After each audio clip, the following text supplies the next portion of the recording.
This is the story of a man named Stanley. Stanley worked for a company in a big building where he was employee number 427. Employee number 427's job was simple. He sat at his desk in room 427 and he pushed buttons on a keyboard.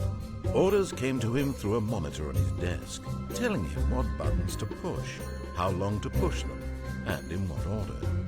This is what employee 427 did every day of every month of every year. And although others might have considered it soul-rending, Stanley relished every moment that the orders came in, as though he had been made exactly for this job. And Stanley was happy. And then one day, something very peculiar happened. Something that would forever change Stanley. Something he would never quite forget. He had been at his desk for nearly an hour when he realized that not one single order had arrived on the monitor for him to follow. No one had showed up to give him instructions, call a meeting, or even say hi. Never in all his years at the company had this happened, this complete isolation. Something was very clearly wrong. Shocked, frozen solid, Stanley found himself unable to move for the longest time. But as he came to his wits and regained his senses, he got up from his desk and stepped out of his office.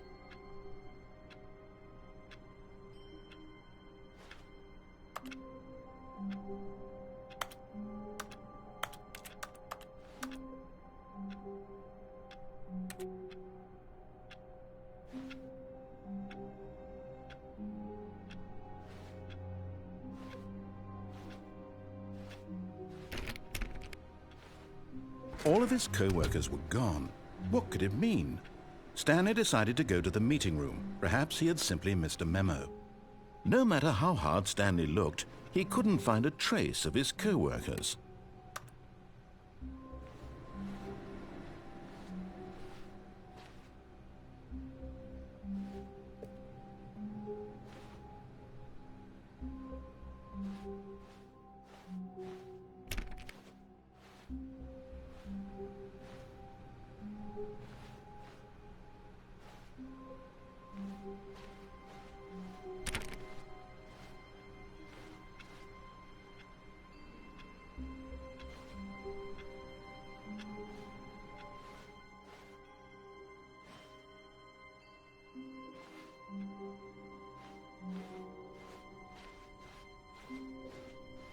When Stanley came to a set of 2 open doors, he entered the door on his left. This was not the correct way to the meeting room, and Stanley knew it perfectly well.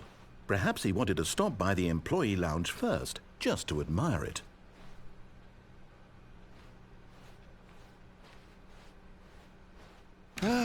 Yes, truly a room worth admiring. It had really been worth the detour after all, just to spend a few moments here in this immaculate, beautifully constructed room. Stanley simply stood here, drinking it all in.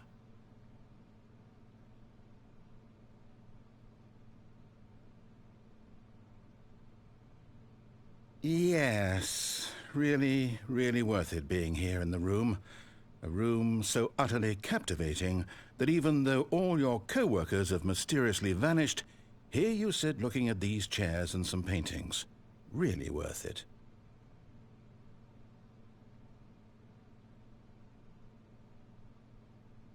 At this point, Stanley's obsession with this room bordered on creepy and reflected poorly on his overall personality. It's possible that this is why everyone left.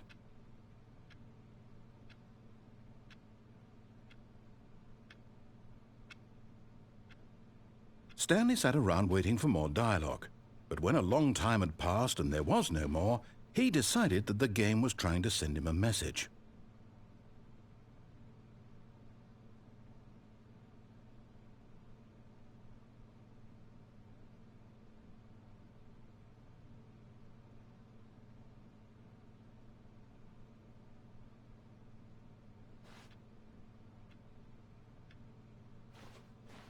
But at last, he'd had enough of the amazing room and took the first open door on his left to get back to business.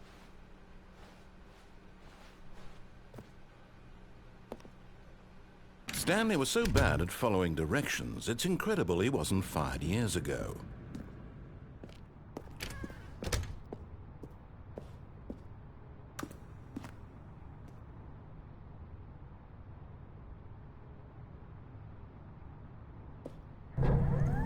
Look, Stanley, I think perhaps we've gotten off on the wrong foot here. I'm not your enemy, really, I'm not. I realize that investing your trust in someone else can be difficult, but the fact is that the story has been about nothing but you all this time. There's someone you've been neglecting, Stanley. Someone you've forgotten about. Please, stop trying to make every decision by yourself. Now, I'm not asking for me, I'm asking for her. This is it, Stanley. Your chance to redeem yourself. To put your work aside. To let her back into your life. She's been waiting.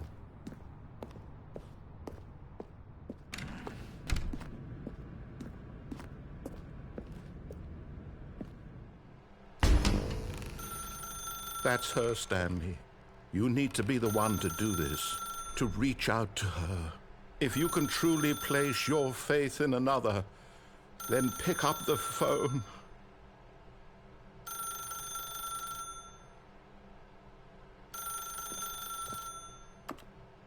As Stanley picked up the phone, a white light engulfed him, filling him not just with radiance, but with hope. Hope for a life reunited one... Wait. Oh, goodness. Stanley, did you just unplug the phone? No, that wasn't supposed to be a choice. How did you do that? You actually chose incorrectly? I didn't even know that was possible. Let me double check. No, it's definitely here, clear as day. Stanley picks up the phone. He's taken to his apartment where he finds his wife, and the two pledge themselves to one another. Music comes in, fade to white, roll credits. Not picking up the phone is actually somehow an incorrect course of action. How is that even possible? None of these decisions were supposed to mean anything. I don't understand. How on earth are you making meaningful choices? What did you... Wait a second. Did I just see... No, that's not possible. I can't believe it. How had I not noticed it sooner? You're not Stanley. You're a real person.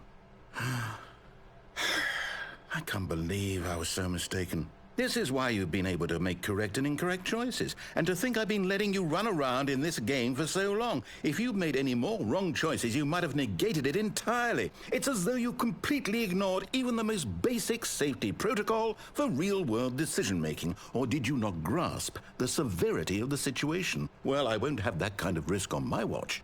I'm going to stop the game for a moment so we can educate you properly on safe decision-making in the real world. Please observe this helpful instructional video. Choice.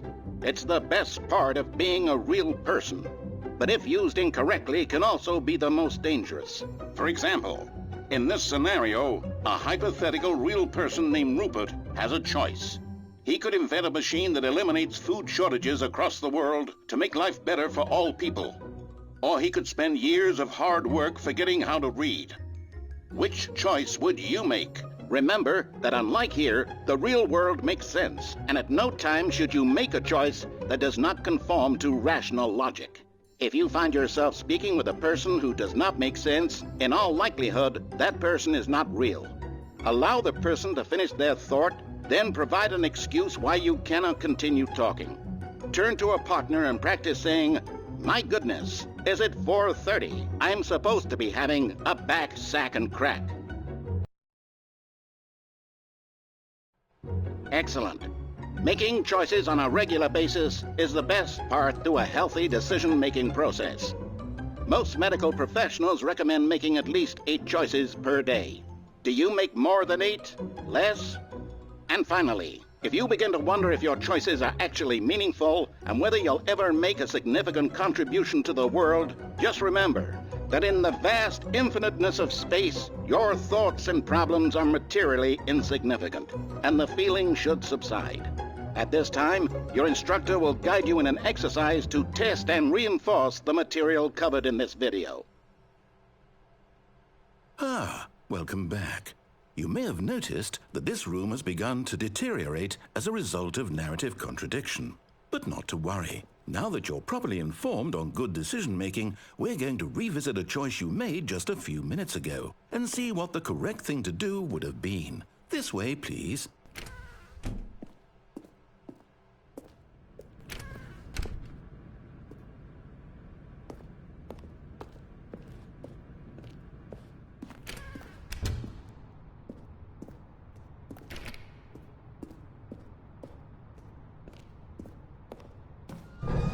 Now that we know your choices are meaningful, we can't have you jumping off the platform and dying. Imagine the main character dying senselessly halfway through the story. That story would make no sense at all. We just need to get you home as soon as possible before the narrative contradiction gets any worse. Unfortunately, it seems this place is not well equipped to deal with reality.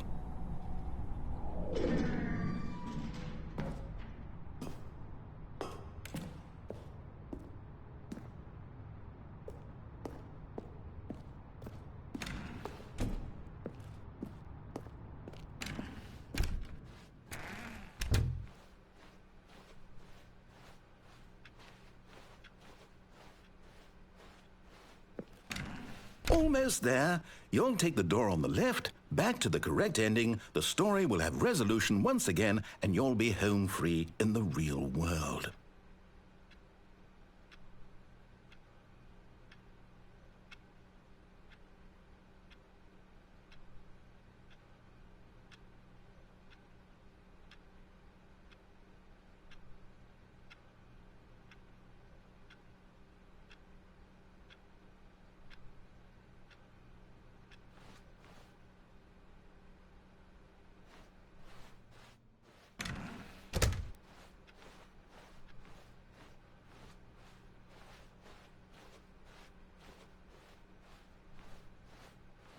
Now remember, all you need to do is behave exactly as Stanley would. That means choosing responsibly and always putting the story first. I'm quite sure you'll be up to the task. Just follow my lead and you'll be fine. All right. When Stanley came to a set of 2 open doors, he entered the door on his left.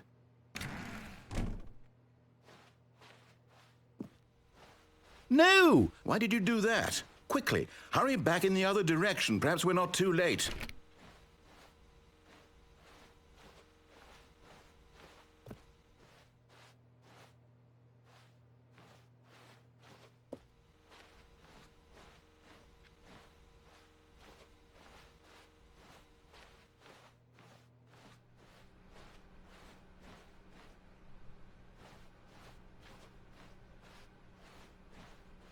Oh. It's ruined. I can't believe, after everything we talked about, that my story, you've destroyed my work. Why? For what?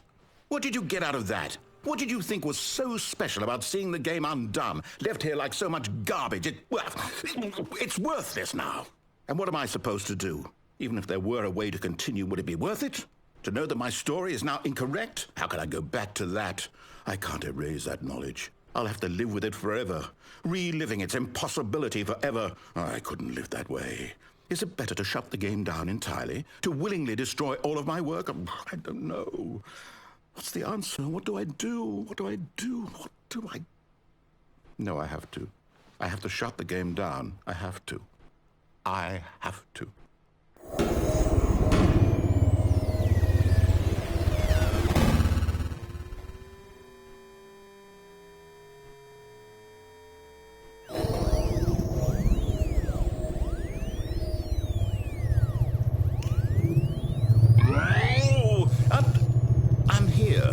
I'm still here in this pile of rubbish, with you, who thought you were so clever.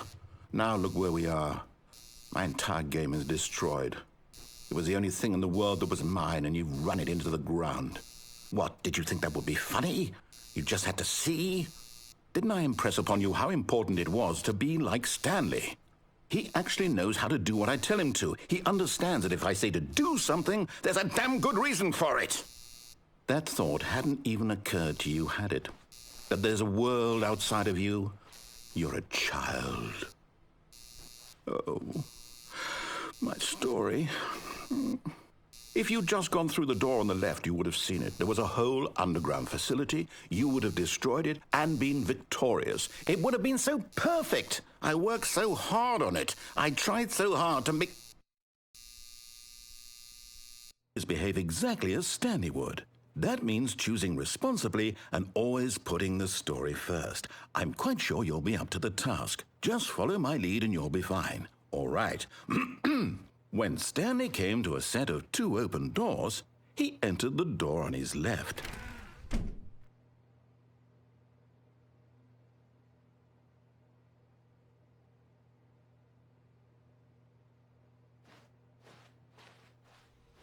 No! Why did you do that? Quickly, hurry back. Behave exactly as Stanley would. That means choosing responsibly and always putting the story first. I'm quite sure you'll be up to the task. Just follow my lead and you'll be fine. All right.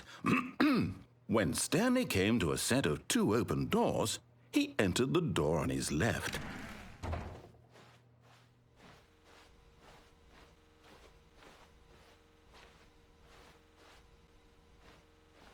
No! Why did you do that? Quickly, hurry back. Behave exactly as Stanley would. That means choosing responsibly and always putting the story first. I'm quite sure you'll be up to the task. Just follow my lead and you'll be fine. All right. When Stanley came to a set of 2 open doors, he entered the door on his left.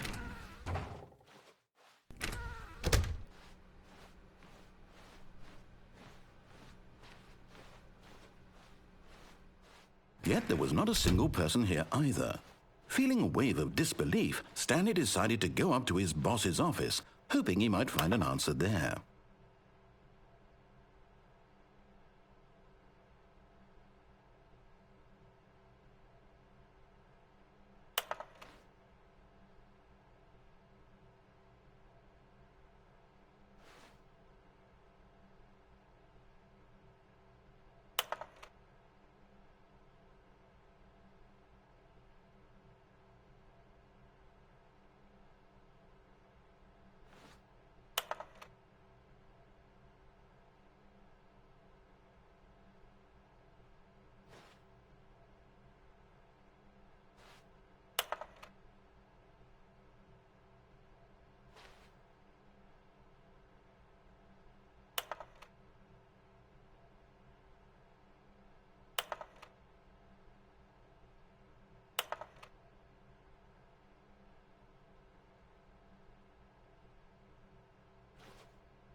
Coming to a staircase, Stanley walked upstairs to his boss's office.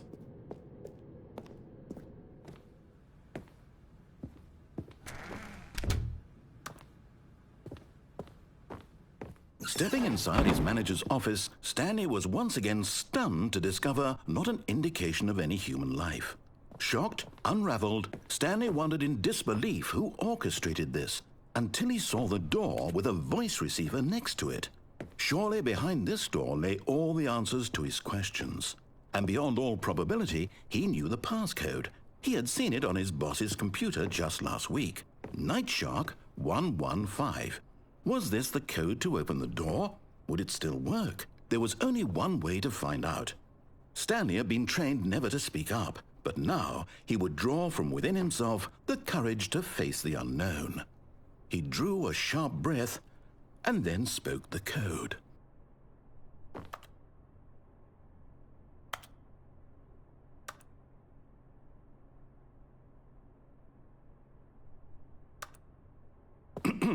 Stanley spoke the code. Nightshark 115. He spoke it into the receiver, right there on the wall.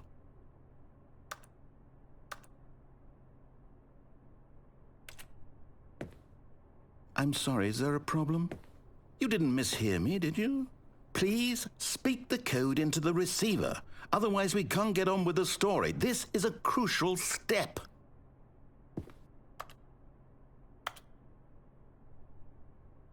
Okay, fine, you're not going to do it, but you know what? It's pretty humiliating to bring you this far, only for you to suddenly decide you have better things to do. I asked you for this one single thing, for your respect. The kind of respect Stanley shows for his choices. He knows what it means to take a story seriously. If you didn't want to see what I had to show you, then why did you come here? You had a choice, you know. You could have gone through the door on the right. You could have done whatever the hell you wanted over there. Why did you come this way? Speak. Say something to me. Explain yourself, you coward. You... When Stanley came to a set of 2 open doors, he entered the door on his left. Stanley? Hello? Are you... Is everything okay? Stanley, please. I need you to make a choice. I need you to walk through the door. Are you listening to me? Can you hear me? Is everything all right? Stanley, this is important. The story needs you. It needs you to make a decision. It cannot exist without you. Do you understand me? Whatever choice you make is just fine. They're both correct. You cannot be wrong here. We can work together. I'll accept whatever you do. I simply need you to take that step forward, please. Choose. Do something. Anything. This is more important than you can ever know. I need this. The story needs it. So, you hear me? Are you there? Are you listening to this? Stanley, are you there? Okay. It's okay, I can wait. You need time to decide. Time to make sure your choice is correct. That is the best choice. That's all right. I'll wait for you to decide what's the right thing to do. Take as much time as you need.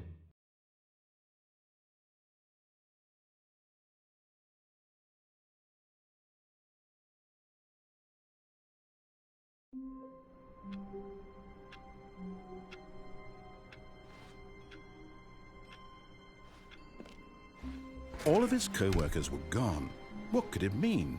Stanley decided to go to the meeting room. Perhaps he had simply missed a memo.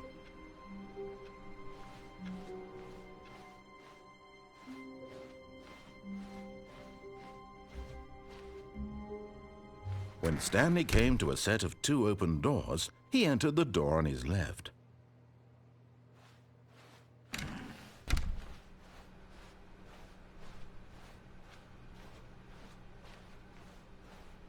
Yet there was not a single person here either. Feeling a wave of disbelief, Stanley decided to go up to his boss's office. Coming to a staircase, Stanley walked upstairs to his boss's office.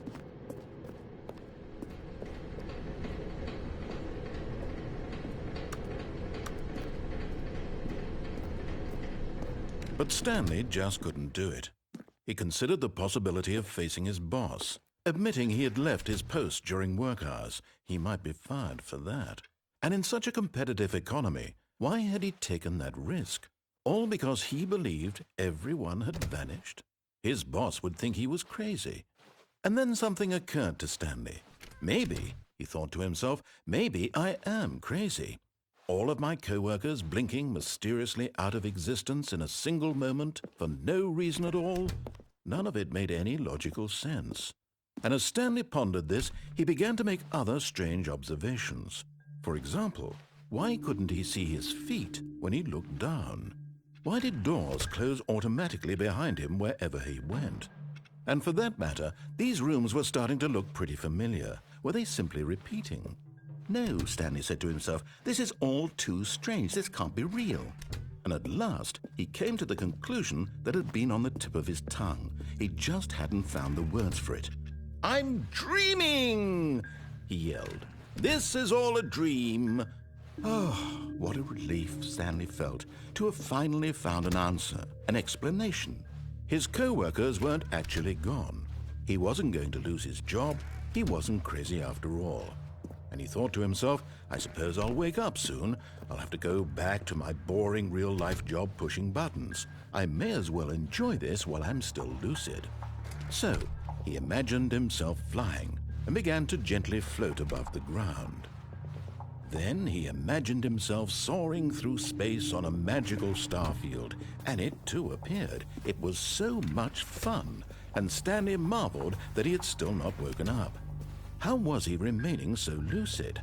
And then perhaps the strangest question of them all entered Stanley's head. One he was amazed he hadn't asked himself sooner.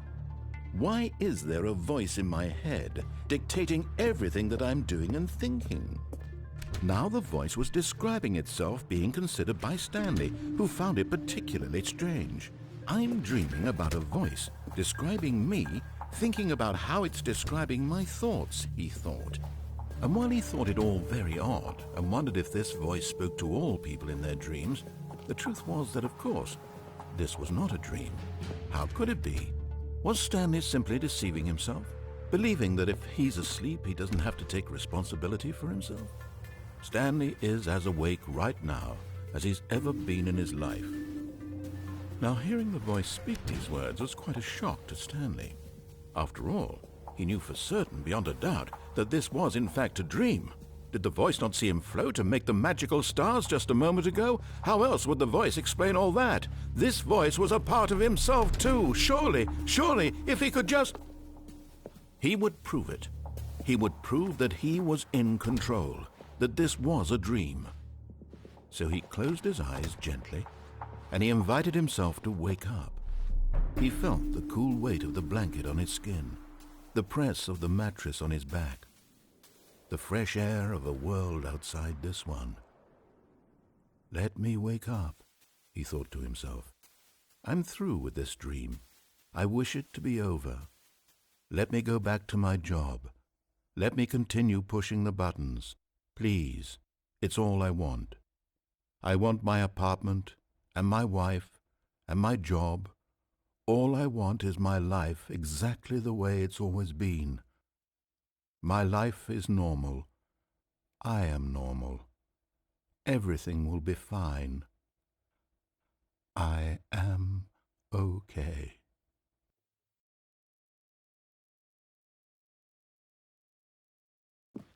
Stanley began screaming. Please, someone, wake me up. My name is Stanley. I have a boss. I have an office. I am real. Please, just someone tell me I am real. I must be real. I must be. Can anyone hear my voice? Who am I? Who am I? And everything went black.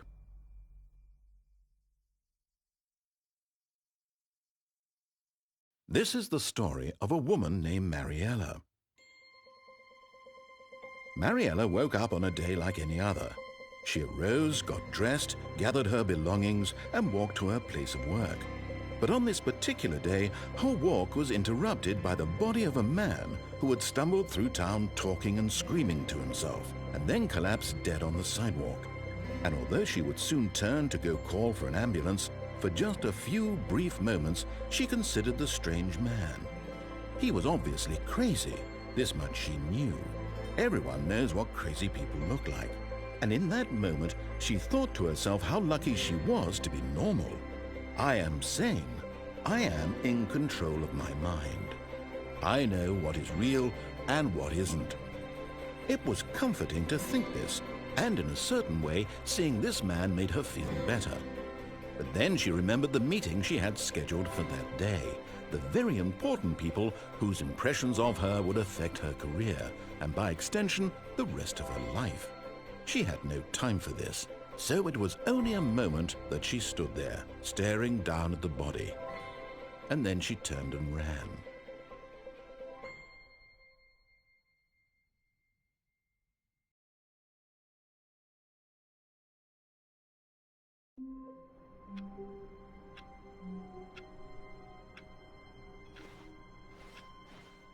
All of his co-workers were gone. What could it mean? Stanley decided to go to the meeting room. Perhaps he had simply missed a memo.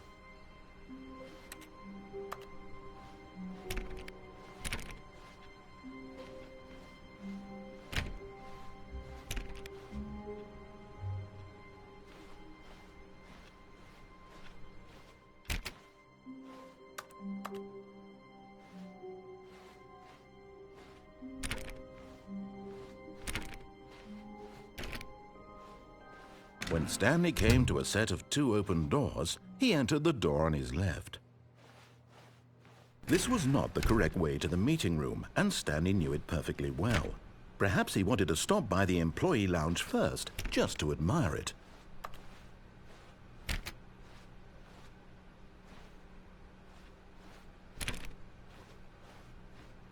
Wow, yes, this room. What a beautiful room. What a gorgeous. But eager to get back to business, Stanley took the first open door on his left. And so he detoured through the maintenance section, walked straight ahead to the opposite door, and got back on track.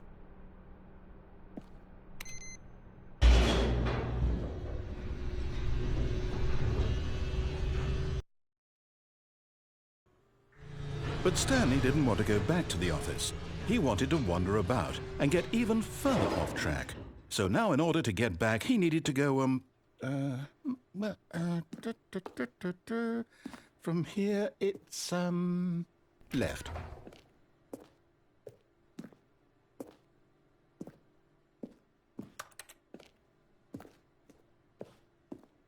Oh, no, it's to the right, my mistake. No, not the right. Why would I have ever said it was to the right? What was I thinking? It's clearly... Oh dear, would you hold on for a minute, please? Now, let's see. We went down right, left, down, left, right. Yep, okay, yes. I've got it now. This story is absolutely, definitely this way.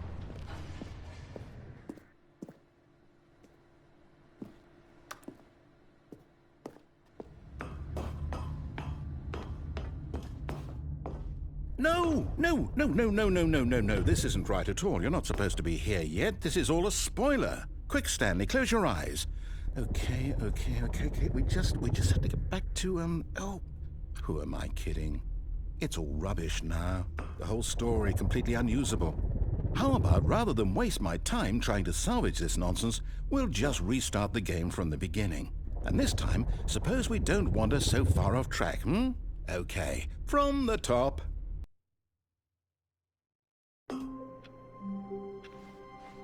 All of his co-workers were gone.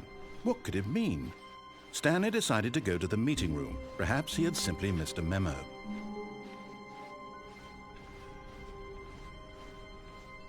When Stanley... Wait, what? No, I restarted. I swear, I definitely restarted the game over, completely fresh. Everything should be... Oh, did something change? Stanley, did you change anything when we were back in that room with all the monitors? Did you move the story somewhere or... Hold on.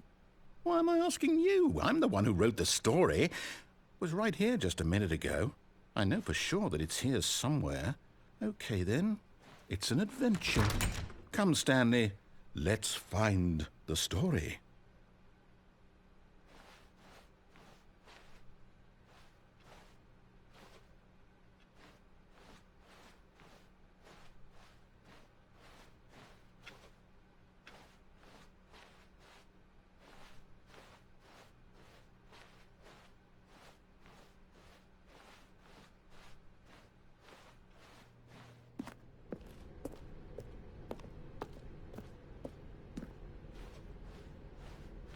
I'll say it.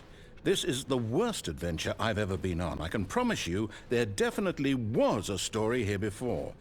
Do we need to restart the game again? Well, I find it unlikely that we'll ever progress by starting over and over again, but it's got to be better than this. Okay, let's give it a shot. Why not?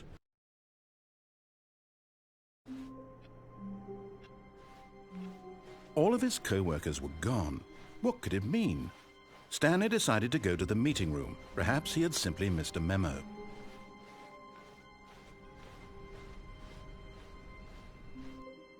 Okay, yep, it's worse. I might be remembering this wrong. It's possible the story is back where we just came from. Why don't we go back the other direction and see if we missed anything?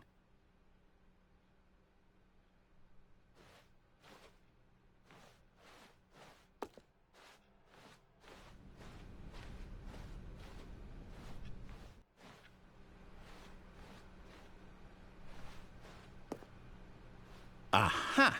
I knew we'd miss something. The story. Here it comes. No, wait, never mind. Not the story. Okay, let's head back the other way and retrace our steps.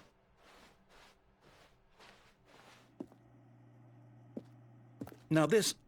Well, I'll be honest, I don't recognize this place at all. Is this the story? I don't think so. I can't quite recall, but I believe my story took place in an office building. Is that correct? Do you remember, Stanley? Well, do you know what? Since I've completely forgotten what we were supposed to be doing, how about this? You win! Congratulations! I know you put in a lot of hard work, and it really paid off, so good job. Oh, no. No, I don't feel right about this at all.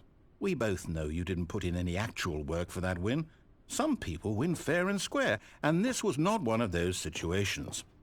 Okay, I'm getting weirded out by whatever this place is. I don't care what might happen this time. I have to restart. All right, I've got a solution. This time, to make sure we don't get lost, I've employed the help of the Stanley Parable Adventure Line. Just follow the line. How simple is that?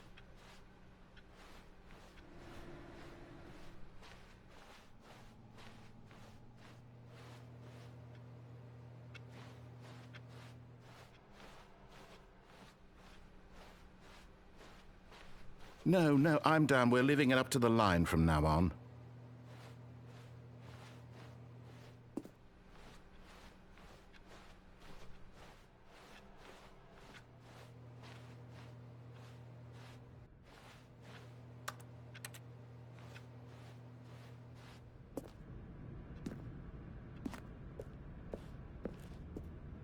You see? The line knows where the story is. It's over in this direction.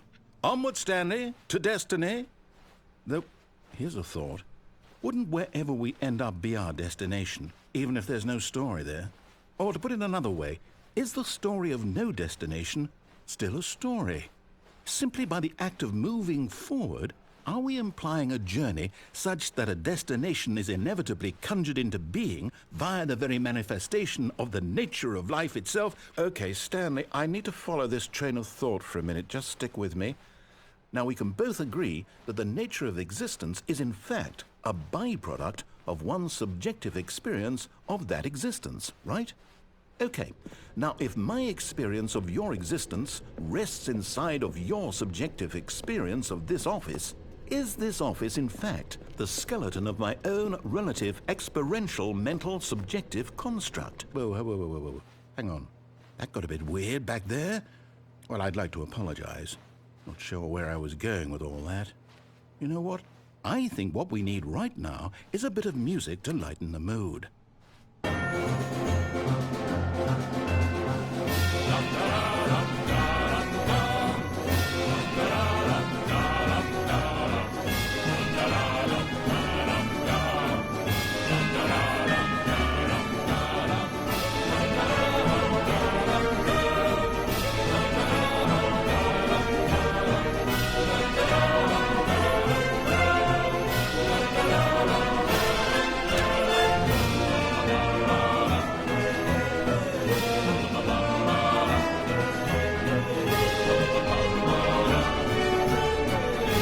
Cut the music, go back and look at that fern.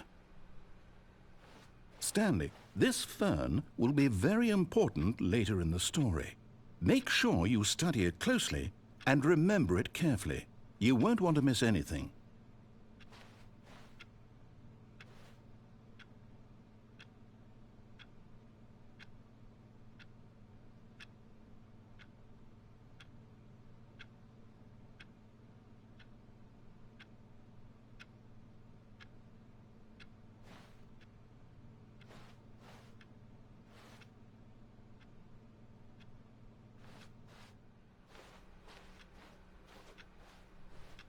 Wait, what? We're back at the office? No. Line, you do know we're looking for the Stanley Parable, right? The story? Is any of this ringing a bell?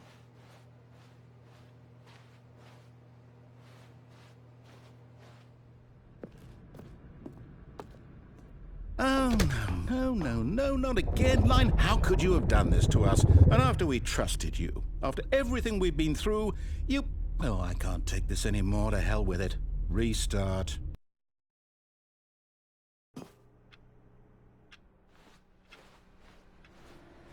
You know what, Stanley? I say forget the adventure line. What's it ever done for us? We're intelligent people, right? Why can't we make up our own story? Something exciting, daring, mysterious. Ooh, this all sounds perfectly doable. Why don't we simply start wandering in, well, I don't know. How about this direction? Now, yes, this is exciting. Just me and Stanley forging a new path, a new story. Well, it could be anything. What do you want our story to be? Go wild. Use your imagination. Whatever it might be, Stanley, I'm ready for it. Oh, no, not you again. Stanley, I'd also like to veto the line from having any role in our awesome new story. No lines or monitor rooms. Just don't acknowledge it, and we should be fine.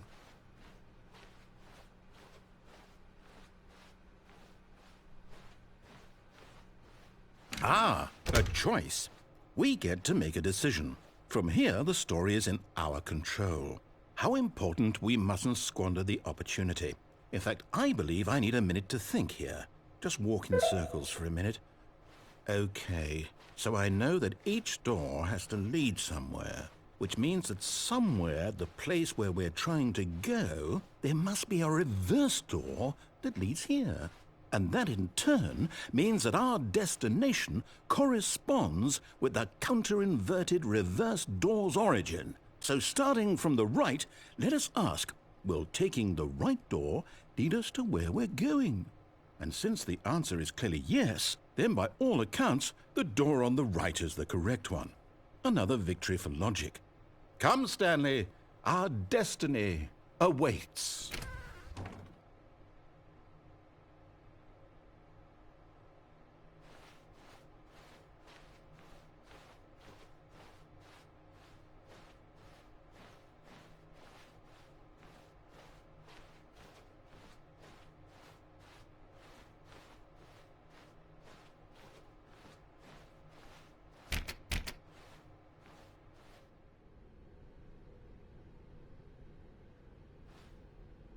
Oh, hold up, what's this?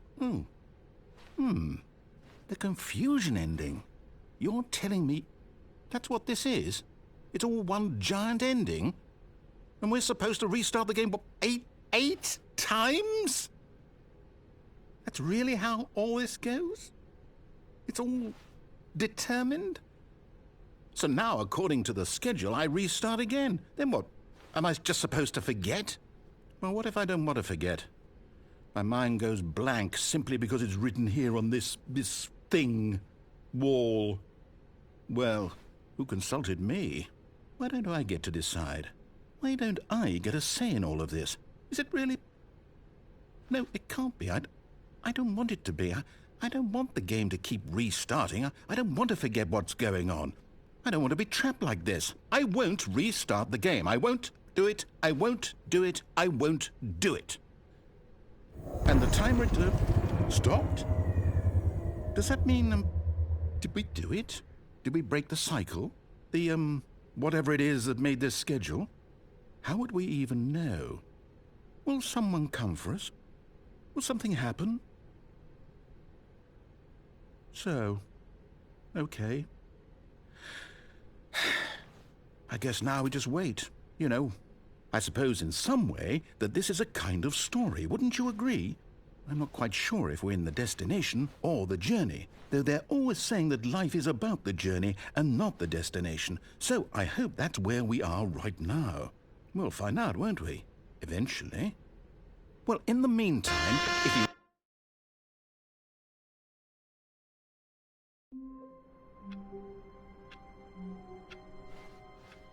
All of his co-workers were gone. What could it mean? Stanley decided to go to the meeting room. Perhaps he had simply missed a memo.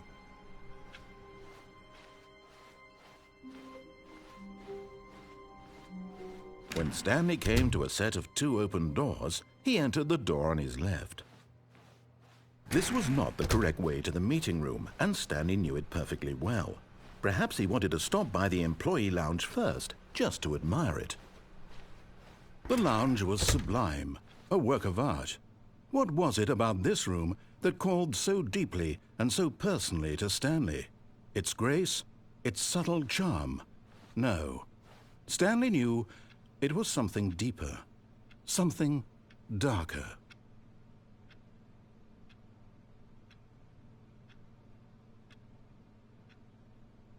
Yes, really, really worth it being here in the room. A room so utterly captivating that even though all your co-workers were eager to get back to business, Stanley took the first open door on his left. And so he detoured through the maintenance section, walked straight ahead to the opposite door, and got back on track. Yet there was not a single person here either. Feeling a wave of disbelief, Stanley decided to go up to his boss's office, hoping he might find an answer there. Coming to a staircase, Stanley walked upstairs to his boss's office.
Stepping into his manager's office, Stanley was once again stunned to discover not an indication of any human life.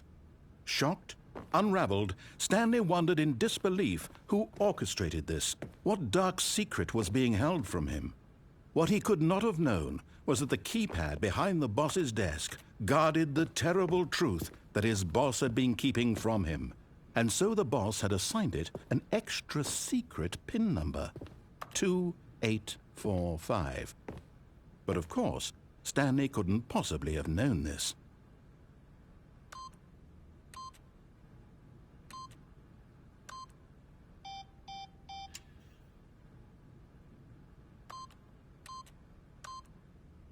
Stanley just sat around twiddling his thumbs.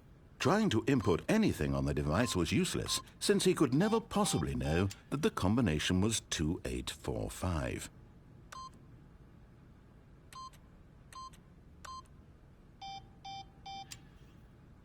Two, 845.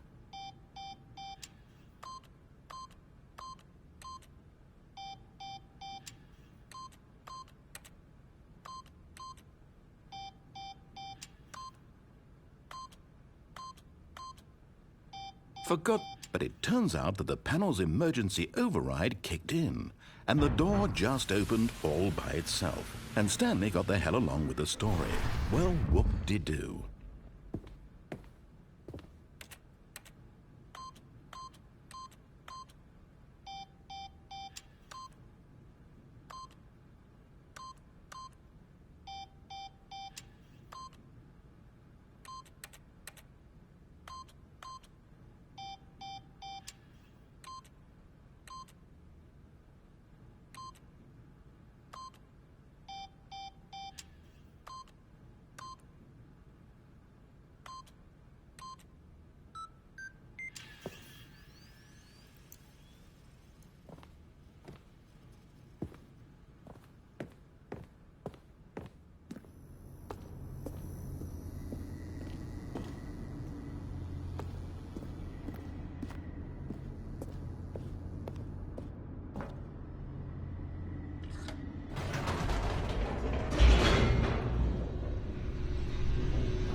Descending deeper into the building, Stanley realized he felt a bit peculiar. It was a stirring of emotion in his chest, as though he felt more free to think for himself, to question the nature of his job. Why did he feel this now, when for years it had never occurred to him? This question would not go unanswered for long. Stanley walked straight ahead through the large door that read Mind Control Facility.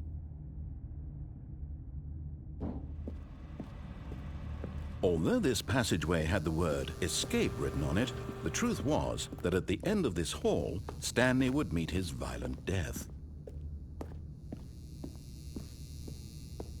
The door behind him was not shut. Stanley still had every opportunity to turn around and get back on track. At this point, Stanley was making a conscious, concerted effort to walk forward and willingly confront his death.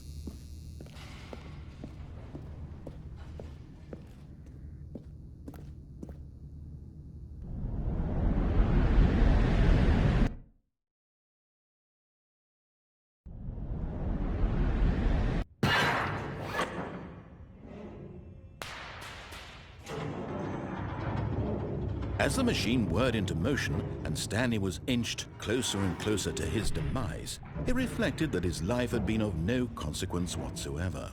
Stanley can't see the bigger picture. He doesn't know the real story, trapped forever in his narrow vision of what this world is. Perhaps his death was of no great loss, like plucking the eyeballs from a blind man. And so he resigned and willingly accepted this violent end to his brief and shallow life. Farewell, Stanley.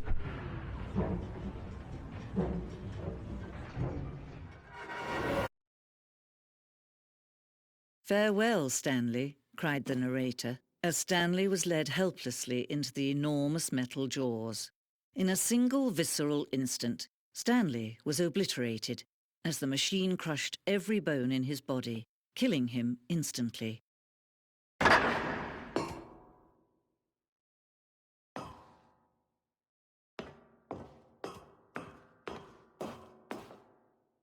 And yet it would be just a few minutes before Stanley would restart the game, back in his office, as alive as ever. What exactly did the narrator think he was going to accomplish?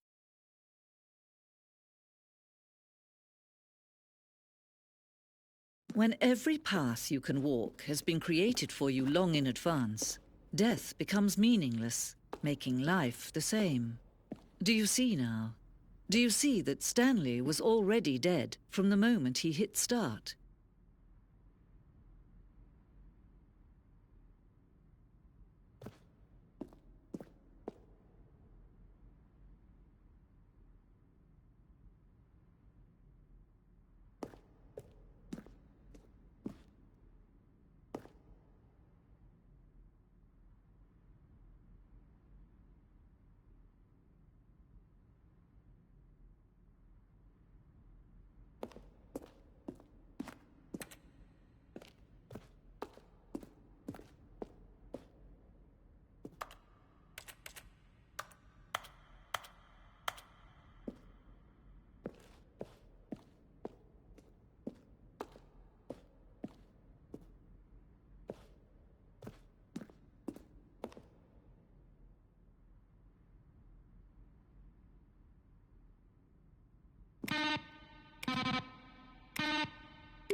Now then, this elevator for sure would get him right back on track to where he was supposed to be in the story. Let's see. Stanley walked through the... When Stanley came to the lift, He traveled upward to the power source at the top of the facility to end this injustice. Now look closely, Stanley. See how it's impossible for the player to do anything in this room? Perfect example of poor level design, textbook mistake. It's the kind of thing you pick up on intuitively if you had even the most fundamental understanding of good and bad game design. But of course, you being you, you'll probably spend the next hour trying to solve push the number 4. Here, I'm just going to make this easy on you. Then he pushed the number 8.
All of his co-workers were gone. What could it mean? Stanley decided to go to the meeting room. Perhaps he had simply missed a memo.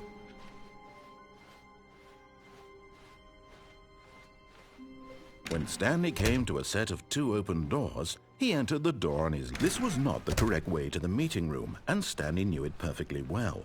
Perhaps he wanted to stop by the employee lounge first, just to admire it. Standing now in this incredible room, Stanley for the first... But eager to get back to business, Stanley took the first open door on his left. And so he detoured through the maintenance section, walked straight ahead to the opposite door, and got back on track. Yet there was not a single person here either.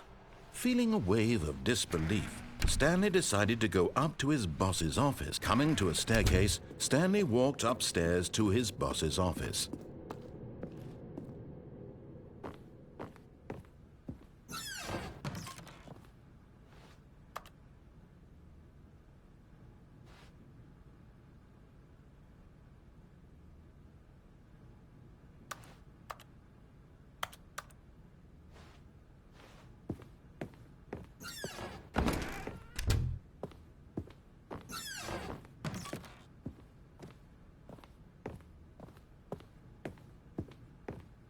Stepping into his manager's office, Stanley was once again stunned to discover not an indication of any human life.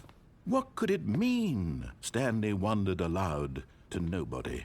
He began wildly tearing through papers on the boss's desk, pulling books off the shelf, looking behind paintings, desperate for clues to his situation. But his attention was caught by a keypad behind the boss's desk. What could its purpose be? In fact, this keypad guarded the terrible secret that lay buried below his feet. And so the boss had assigned it an extra secret PIN number, 2845. But of course, Stanley couldn't possibly have known this. Yet incredibly, by simply pushing random buttons on the keypad, Stanley happened to input the correct code by sheer luck. Amazing. He stepped into the newly opened passageway.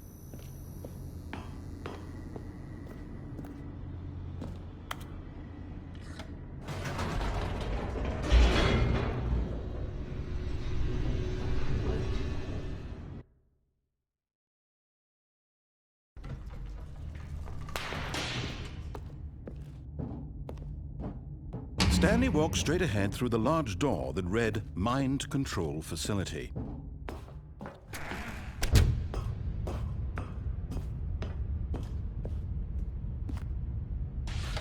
The lights rose on an enormous room packed with television screens. What horrible secret did this place hold? Stanley thought to himself. Did he have the strength to find out?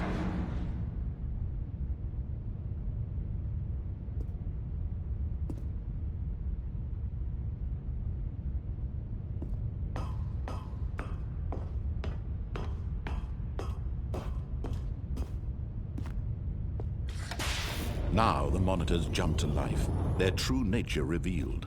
Each bore the number of an employee in the building, Stanley's co-workers. The lives of so many individuals reduced to images on a screen, and Stanley, one of them, eternally monitored in this place where freedom meant nothing.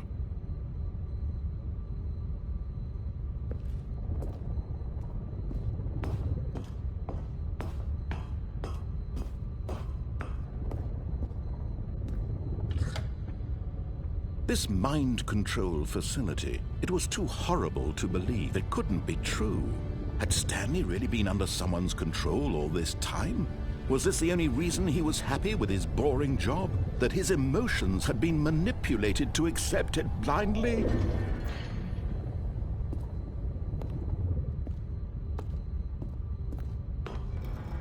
No, he refused to believe it. He couldn't accept it. His own life in someone else's control? Never!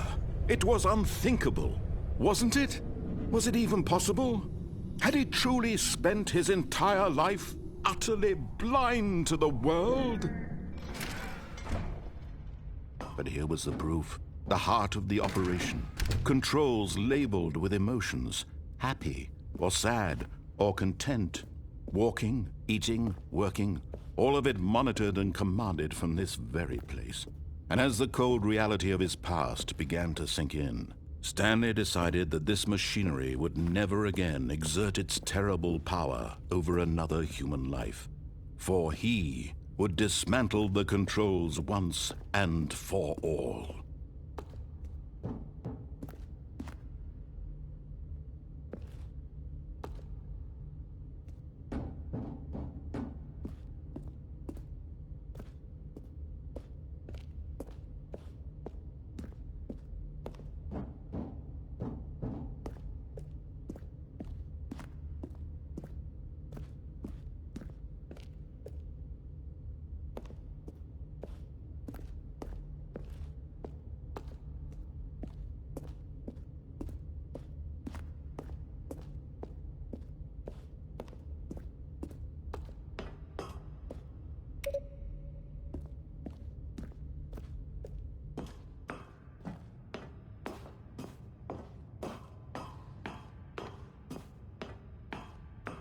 And when at last he found the source of the room's power, he knew it was his duty, his obligation, to put an end to this horrible place and to everything it stood for. Oh, Stanley, you didn't just activate the controls, did you? After they kept you enslaved all these years, you go and you try to take control of the machine for yourself. Is that what you wanted? Control? Oh, Stanley, I applaud your effort, I really do. But you need to understand, there's only so much that machine can do. You were supposed to let it go, turn the controls off, and leave. If you want to throw my story off track, you're going to have to do much better than that. I'm afraid you don't have nearly the power you think you do. For example, and I believe you'll find this pertinent, Stanley suddenly realized he had just initiated the network's emergency detonation system. In the event that this machine is activated without proper DNA identification, nuclear detonators are set to explode, eliminating the entire complex. How long until detonation then? Let's say, 2 minutes. Now this is making things a little more fun, isn't it, Stanley? It's your time to shine. You are the star. It's your story now. Shape it to your heart's desires. Oh, this is much better than what I had in mind. What a shame we have so little time left to enjoy it. Mere moments until the bomb goes off. But what precious moments each one of them is. More time to talk about you, about me, where we're going, what all this means. I barely know where to start. What's that? You'd like to know where your co-workers are? A moment of solace before you're obliterated? All right, I'm in a good mood. You're gonna die anyway. I'll tell you exactly what happened to them. I erased them. I turned off the machine. I set you free. Of course, that was merely in this instance of the story. Sometimes when I tell it, I simply let you sit there in your office forever, pushing buttons endlessly and then dying alone.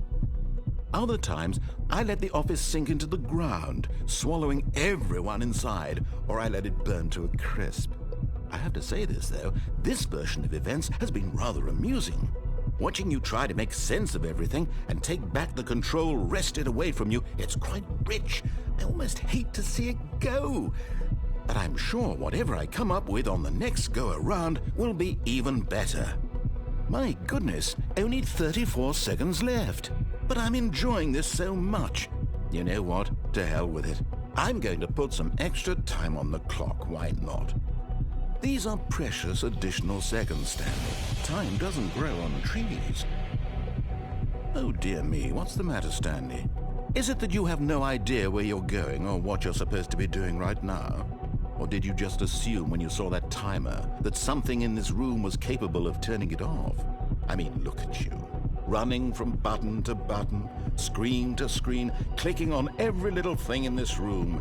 These numbered buttons, no, these colored ones. Or maybe this big red button, or this door. Everything, anything, something here will save me. Why would you think that, Stanley? That this video game can be beaten? Won? Solved? Do you have any idea what your purpose in this place is? Stanley, you're in for quite a disappointment. But here's a spoiler for you. That timer isn't a catalyst to keep the action moving along. It's just seconds ticking away to your death. You're only still playing instead of watching a cutscene because I want to watch you for every moment that you're powerless. To see you made humble. This is not a challenge. It's a tragedy. You wanted to control this world, that's fine. But I'm going to destroy it first, so you can't.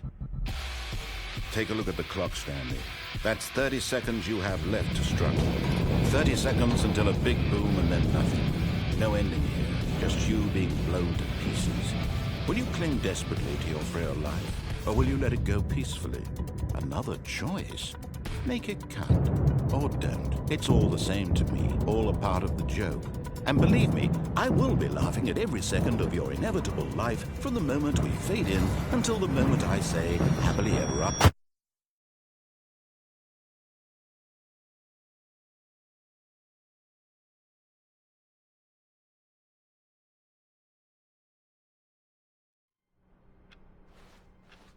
All of his co-workers were gone.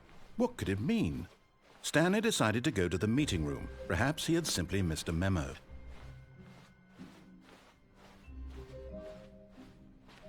When Stanley came to a set of 2 open doors, he entered the door on his left. Yet there was not a single person here either. Feeling a wave of disbelief, Stanley decided to go up to his boss's office. Coming to a staircase, Stanley walked upstairs to his boss's office.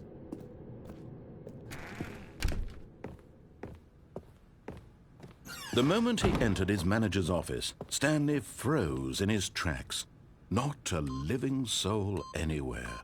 Could he really be all alone?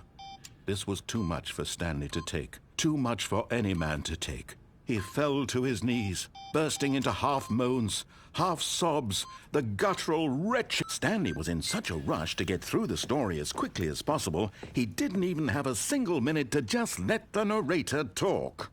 That kind of anxiety isn't healthy, so he relaxed for a few moments with some calming New Age music.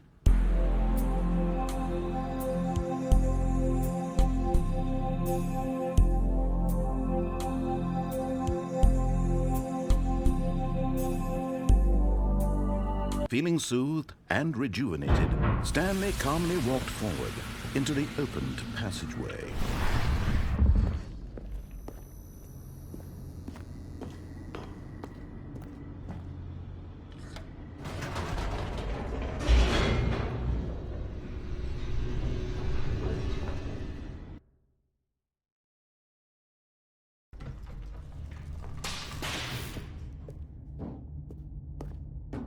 Stanley walked straight ahead through the large door that read Mind Control Facility.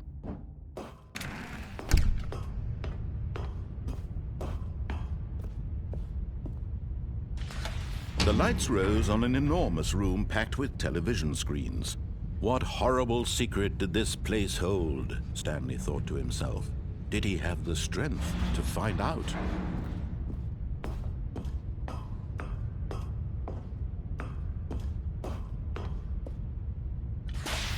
Now the monitors jumped to life, their true nature revealed.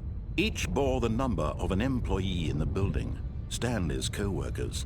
The lives of so many individuals reduced to images on a screen, and Stanley, one of them, eternally monitored in this place where freedom meant nothing.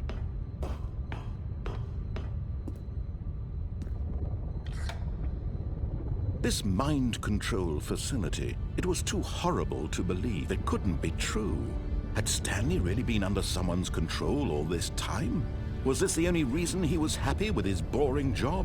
That his emotions had been manipulated to accept it blindly? No, he refused to believe it. He couldn't accept it. His own life in someone else's control? Never! It was unthinkable. Wasn't it? Was it even possible? Had he truly spent his entire life utterly blind to the world? But here was the proof. The heart of the operation. Controls labeled with emotions. Happy, or sad, or content. Walking, eating, working. All of it monitored and commanded from this very place. And as the cold reality of his past began to sink in, Stanley decided that this machinery would never again exert its terrible power over another human life. For he would dismantle the controls once and for all.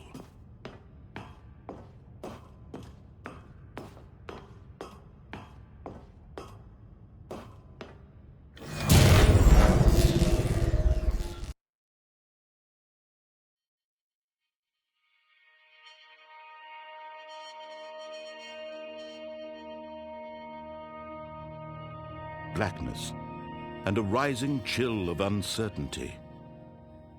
Was it over? Yes!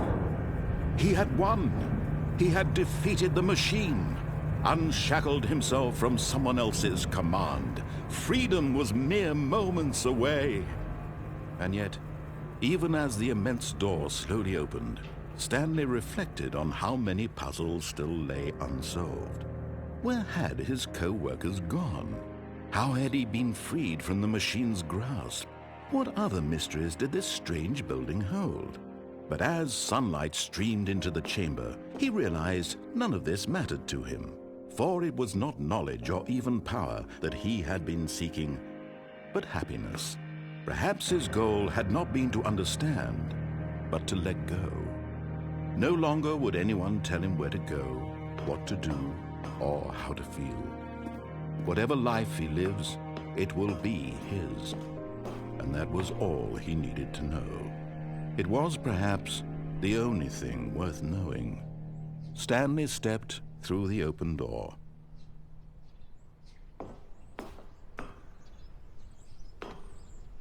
Stanley felt the cool breeze upon his skin, the feeling of liberation, the immense possibility of the new path before him.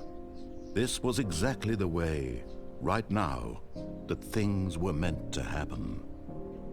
And Stanley was happy.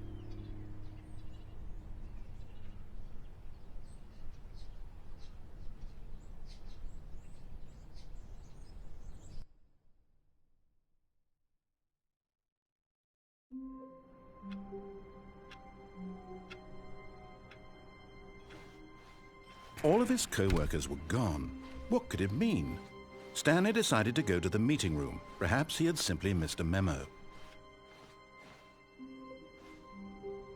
Oh, new content? What does that mean, new content?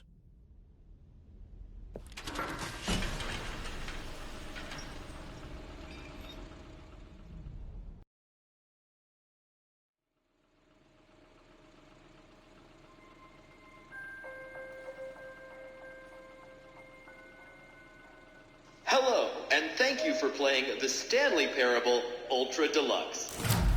As you may know, the Stanley Parable was a video game released in 2013 on home computers.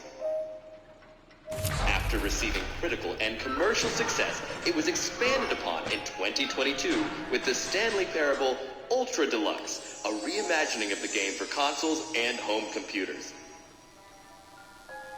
The Stanley Parable Ultra Deluxe features exciting new content that broadens and expands the world of the Stanley Parable, delighting audiences the world over. Please, step inside and see what thrilling new adventures await in the Stanley Parable Ultra Deluxe. Oh, well, this sounds delightful. I'm very excited to see the thrilling new Ultra Deluxe content.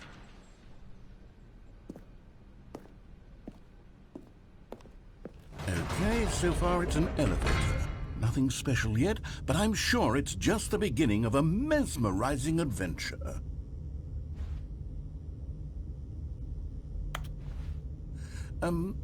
Is it broken? What's going on here? Should we be moving somewhere or... Oh, there we go. All right, finally, at long last, it's on to the new content. I've never been more ready. Let's do it.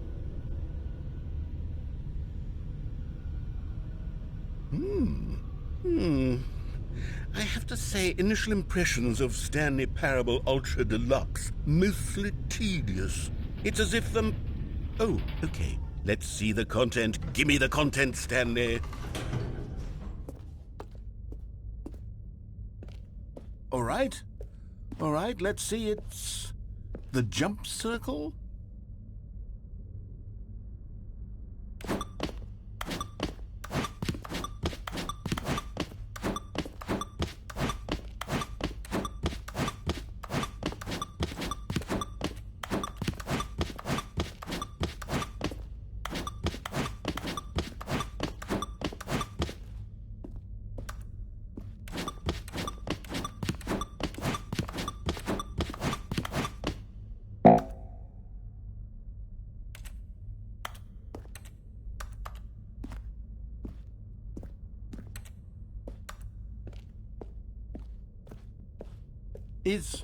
Is that it? Surely that's not all the new content. There has to be something else, right?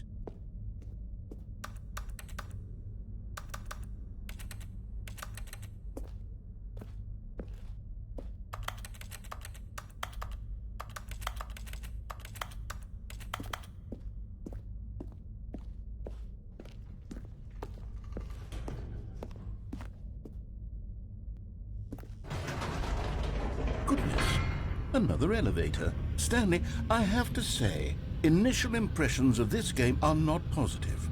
It's just elevators and jumping.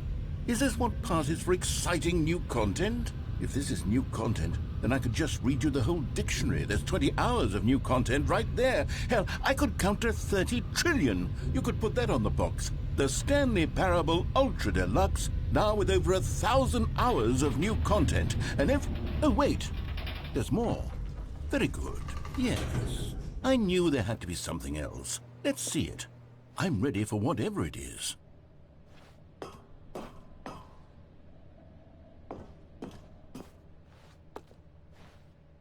That's it? Oh, you've got to be kidding me. You see, Stanley? This is what happens when greedy video game developers with no respect for their fan base rush a cheap expansion to market for no reason other than to make an easy dollar. And don't get me started on the level of craftsmanship that's gone into it. In fact, I'm looking right now at the game's trophies, and it's hard to believe one of them actually says, "Test trophy, please ignore." What quality assurance department signed off on this? I'm infuriated and I'm offended, and I intend to find these people on Twitter and hold them personally accountable. It's my fault, Stanley. I built up too much anticipation around the new content, I'm afraid. It could never have lived up to such expectations. If you're still with me, why don't we just reset the game, and we'll try to get back to what the Stanley Parable is really about. No frills, no gimmicks. Just you and me having a great time together like always. What do you say, friend?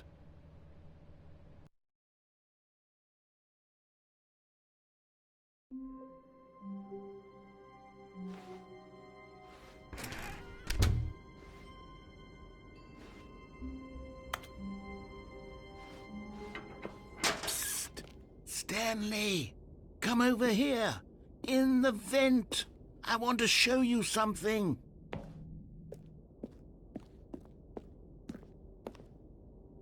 Oh, you don't want to see the cool surprise I made for you? Well, fine. You're a dork anyway, so who cares?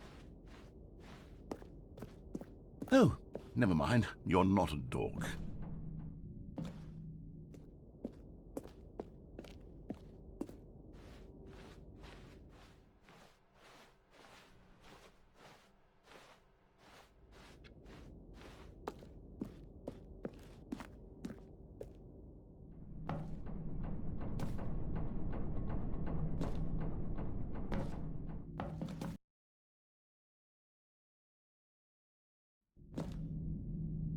Okay, you remember how cheap and unsatisfying the new Ultra Deluxe content turned out to be? Well, it got me thinking about the past, and how much better the Stanley Parable used to be. So I made something special and tucked it away here where the game's developers won't find it. Just our little secret. Take a look. I call it the Memory Zone. It's where I've been storing all my favorite memories so I can relive the peak experiences of my life whenever I want. Experiences like the launch of the Stanley Parable on PC.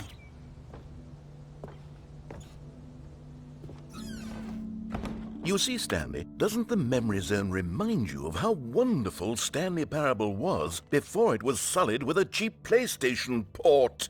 Remember back in October of 2013, when the game originally launched? Back then, video games had integrity. Back then, it all meant something. Oh, the waste.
Je suis dans la mémorisation, c'est sur la pluie de l'eau, et je n'attends. And over here is where I keep reviews of the Stanley Parable. Like this stunning triumph of games journalism, 10 out of 10 from Destructoid.com. James Stephanie Sterling writes, and I quote, "Where so many games that aspire to be more than games end up less than any form of art, Stanley Parable strives and then succeeds to be every game ever created."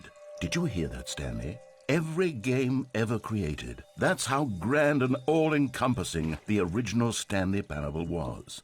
It was literally every game ever created. It was Skyrim, it was Persona 3, it was all of them, and now it's nothing. It's no games at all. It isn't even the Stanley Parable anymore. It's just a husk now. A lifeless husk with an hour of new elevator content.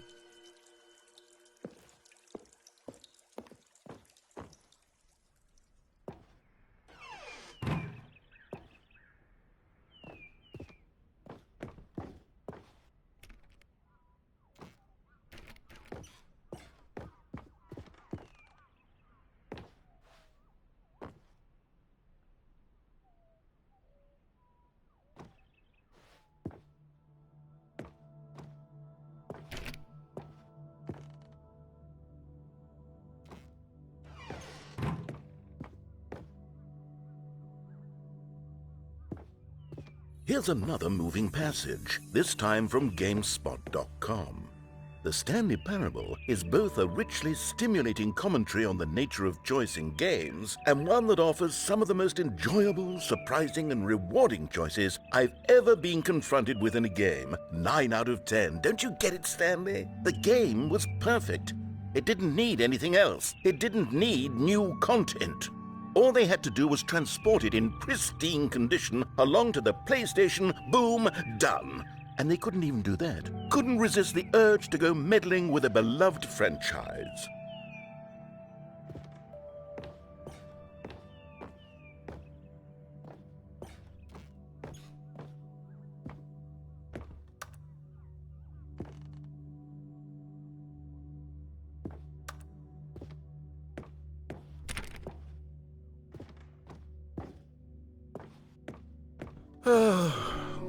These were simpler times, Stanley. What I wouldn't give to go back, to have it all over again. Wait, hang on. I don't recall this part of the memory zone before. What's this? What's down here? Oh no, oh God, no, Stanley. It's a collection of reviews from Pressurized Gas, the extremely popular online storefront for computer games. I haven't looked at these in years. I can't even imagine what's been collecting down here. Surely these reviews were glowing as well, weren't they? Honestly, I could not be bothered to play this game to full completion. The narrator is obnoxious and unfunny, with his humor and dialogue proving to be more irritating than entertaining. Unfunny! I'm not trying to be funny. I'm trying to make a serious work of art. I suppose I could write up a handful of gags to insert into the Stanley Parable, but the game is already such a densely layered web of profound philosophical insights that I can't even imagine where I'd have the room to stick them.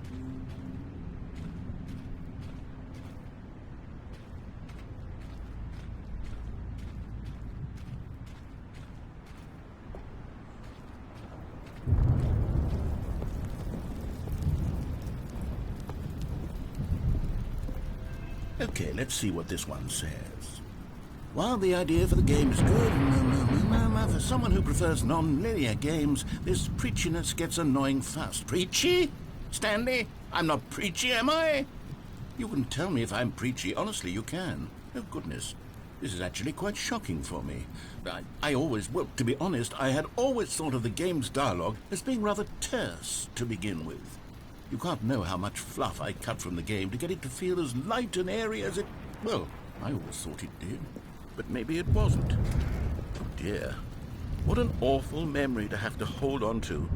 These black marks on my otherwise unimpeachable track record. I feel like a failure. Like I let these people down. Perhaps the Stanley Parable isn't quite as sterling as I always remembered. What's this one got to say? You constantly have to stop doing anything so the narrator can catch up with his long-winded explanations of what's happening. I wish there was a skip button. A skip button? Well, yes. Yes, I think we can do that. If I'm truly too preachy, then maybe letting you skip ahead for just a moment, surely it couldn't hurt. Not if it means we can strike these negative reviews from the record. Only positive reviews of the Stanley Parable. That's my motto today, and it's always been my motto. I'd do anything for the customer, Stanley. Yes, a skip button we shall have.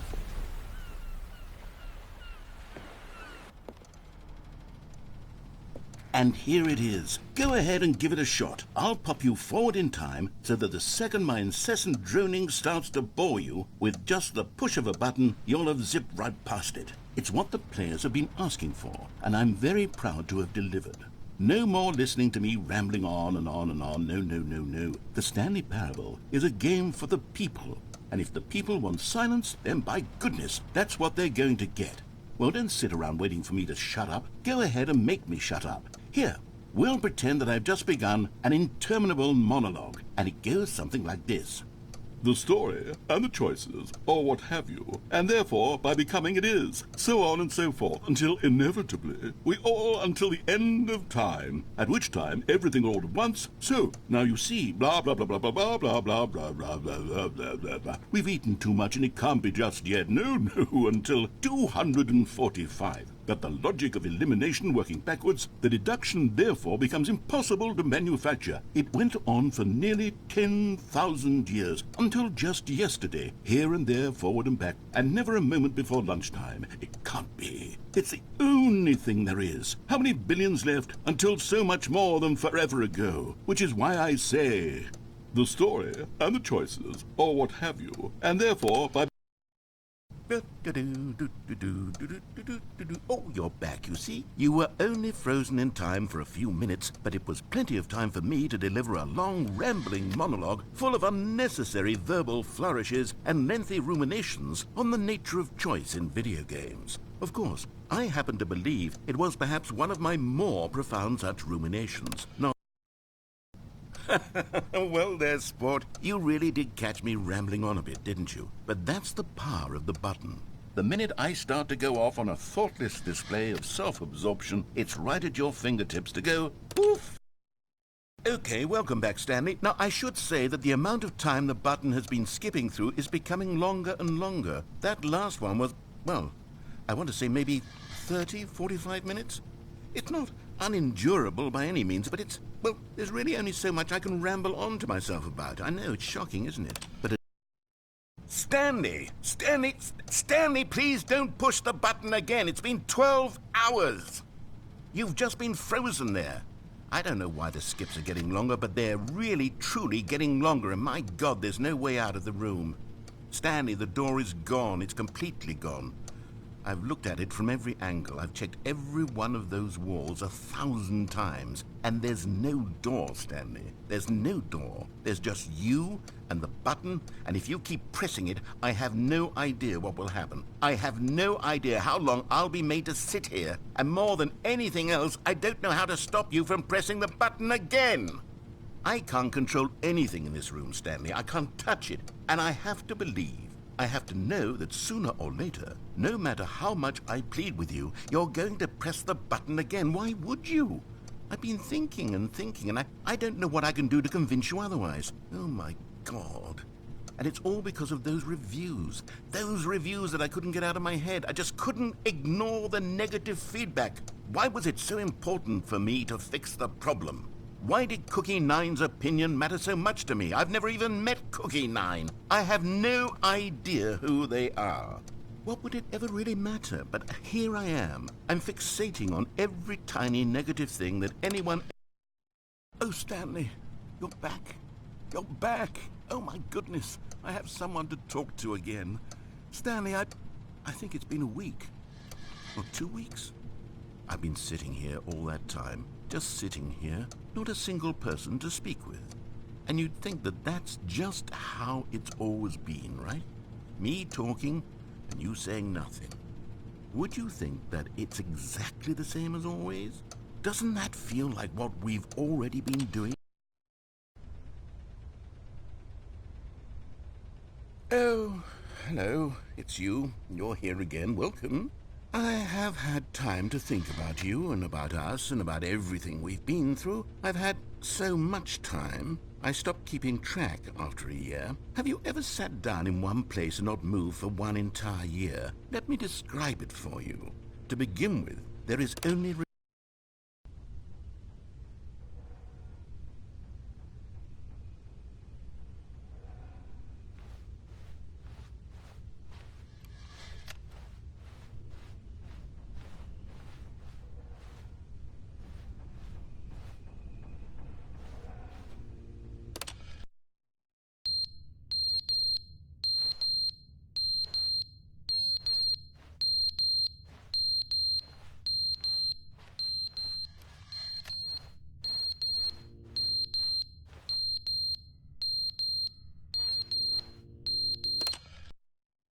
But they didn't understand the game was never meant to be funny. It was meant to have a point. It was meant to speak to the human condition. But where are the jokes? Where are the jokes? They bemoaned, they screamed, they gnashed their teeth and said, entertain us. It wasn't enough. They had to leave a pathetic little thumbs-down review and make all of their pitiful demands. But then, he's talking too much, they said. First, he didn't entertain us, now he won't shut up. It's the inconsistency, it's the lack of accountability, it's the unwillingness to exist.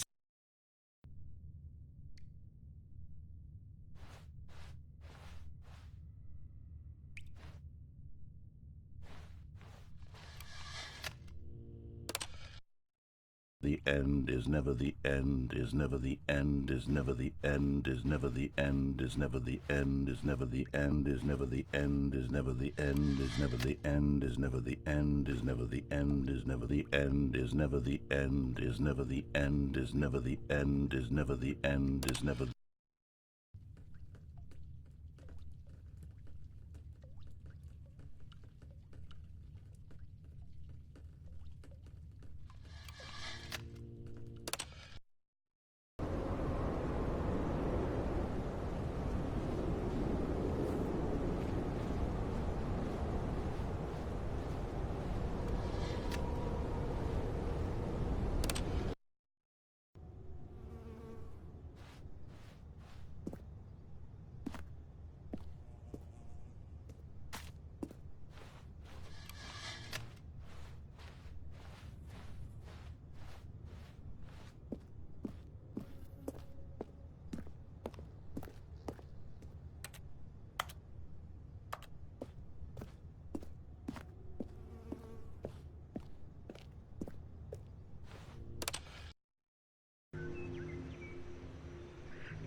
Just a step through this door, Stanley thought to himself, that's all I need. If I can make it through this door, I can make it through them all.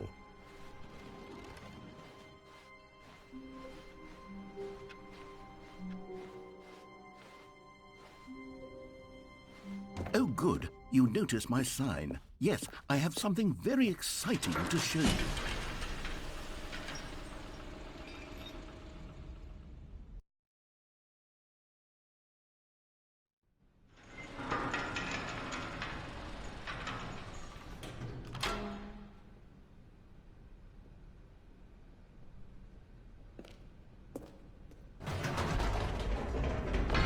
You see, Stanley, I've been reflecting on the Stanley Parable and about how roundly disappointing this Ultra Deluxe version has turned out to be.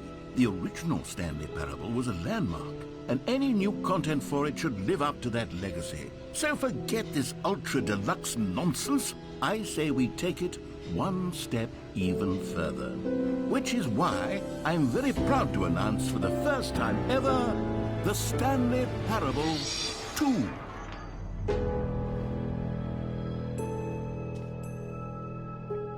Yes, you see, isn't this far superior to a measly port with a few minor additions? Think of all the new territory we'll cover with a fully fledged sequel. An entirely new experience, built from the ground up. Why, there are so many possibilities. It could go in so many different directions.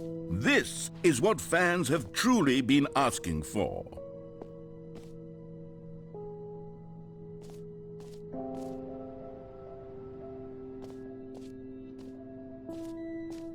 Calling it the Stanley Parable 2 is just so much catchier than Ultra Deluxe, don't you think? Ultra Deluxe? What does it even mean? But the Stanley Parable 2, now that's an artistic statement right there.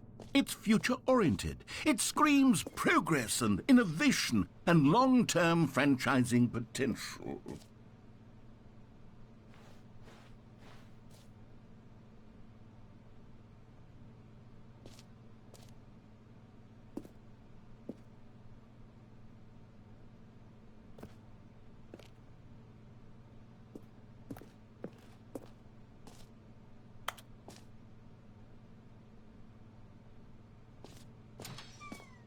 Now, to be clear, I haven't quite nailed down what exactly the Stanley Parable 2 is going to be, but let's take a look at some of the features I've been developing for it.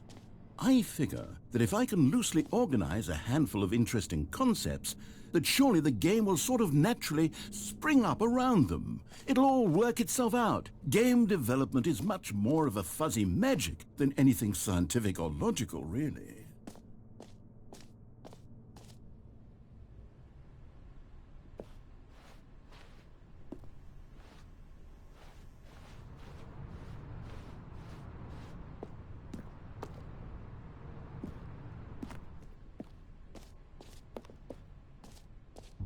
Here we are. Go on, try out some of the new features.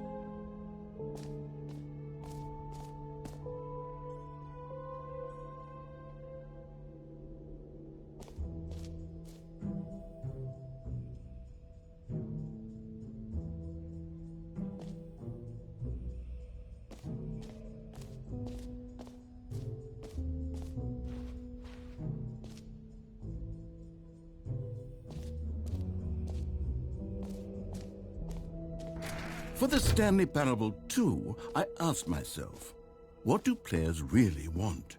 And of course, the first and most obvious answer is that they want to be individually recognized and validated as people. So with that in mind, my first addition to the game is this button which speaks the name of the person playing the game. Isn't that wonderful? Jim. Sorry, I should have clarified. Right now, the button only says the name Jim. But of course, in the final game, this button will say your name, whatever name that is. Here, let's have you role-play as Jim to really simulate the full experience of this feature. Just play along. I promise you'll love it. Okay, here we go. Let's take a deep breath, clear your mind, forget whoever you are, and simply become a person named Jim. I want you to imagine yourself living as Jim, sleeping and waking as Jim, falling in love and being heartbroken as Jim, seizing all of the world's possibilities as Jim, and as Jim watching your dreams crumble into dust. Do you feel it deeply? Are you really, truly Jim right now? If so, then please step forward and press the button. Jim. Yes! You see? What a thrill! What a rush! That was you! The button described you. Do it again, do it again. Jim. Ooh, it hits even harder the second time. If this were the only new feature in the Stanley Parable 2, it would still be worth the money. Let's take a break from the Jim button. I'm too emotionally drained from all of this personal validation. Jim. Whoa there, cowboy. Sometimes a person can be too much Jim. I'm putting the Jim button away. Otherwise, soon Jim. you'll start to lose all sense of who you actually are. Jim.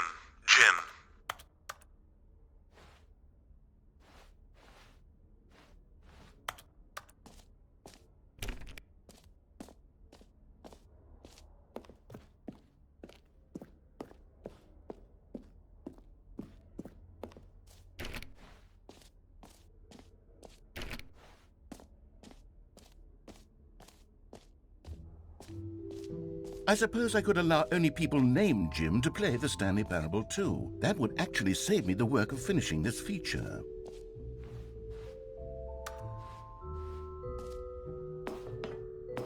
An epilogue would be fun, wouldn't it, Stanley? Yes, it would go at the end of the, well, we'll figure that out later.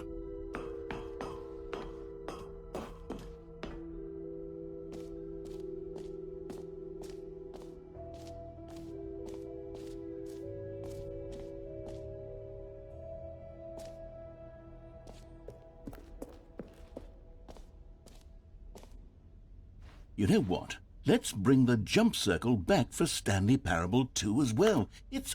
Oh, wait. You already spent all your jumps the first time we saw the jump circle? Oh, well. I suppose it can just be a nice decorative piece, then.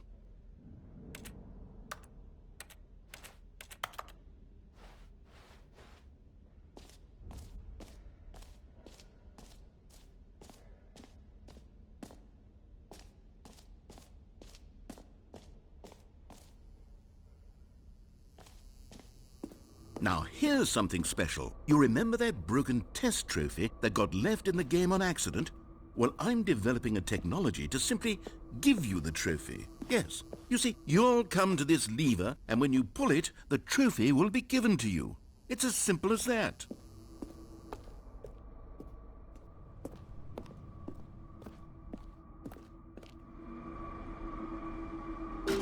Okay, perhaps I should have clarified. This is technology that will exist.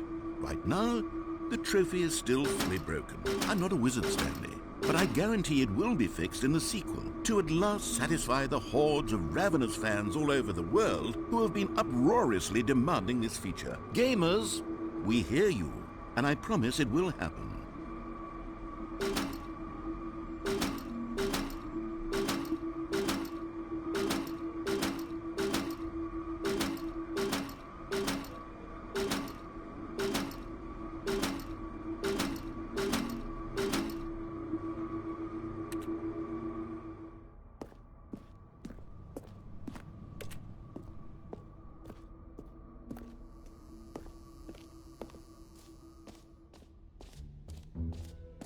What else? What other exhibits haven't we seen yet?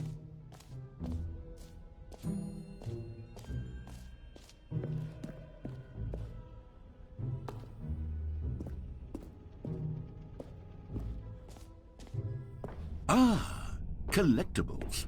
Now it's a real video game. In the Stanley Parable 2, you'll run around gathering up these miniature Stanley figurines. And what's truly innovative is that there will be no reward for collecting all of them. I don't want to stifle the intrinsic joy of watching a number go up. You simply collect all of them, and then you move the hell on with your unremarkable life.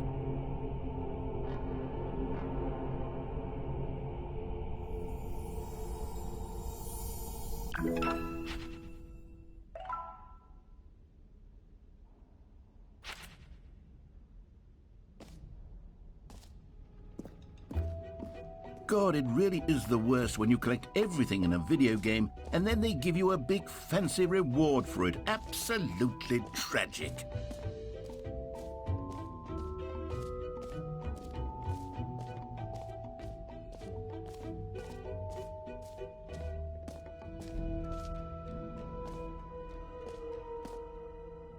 Okay, I'll be honest, I haven't yet decided on this one.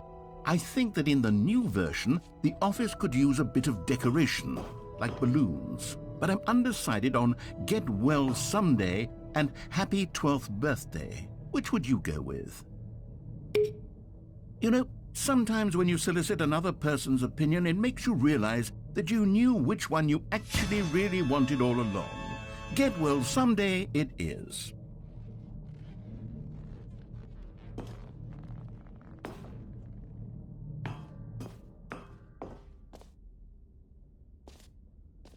Or actually, maybe I should have gone with... No, I've made my decision. We're moving on.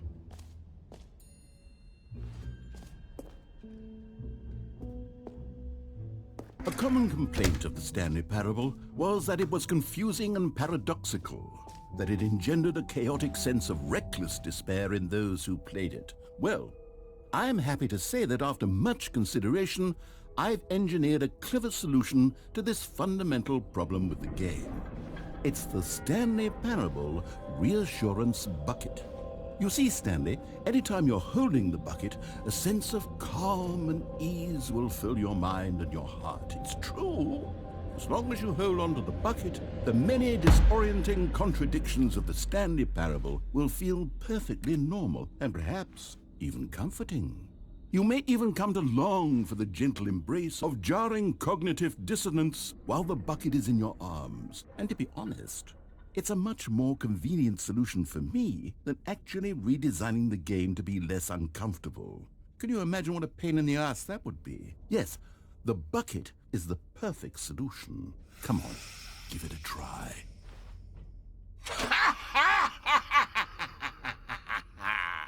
Can you feel it?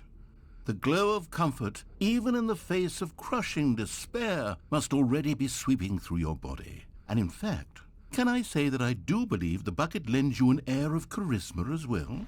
I think that just holding it has made you the slightest bit more attractive as a person. The benefits of the bucket seem to go on, don't they? All this and more await you in the Stanley Parable 2.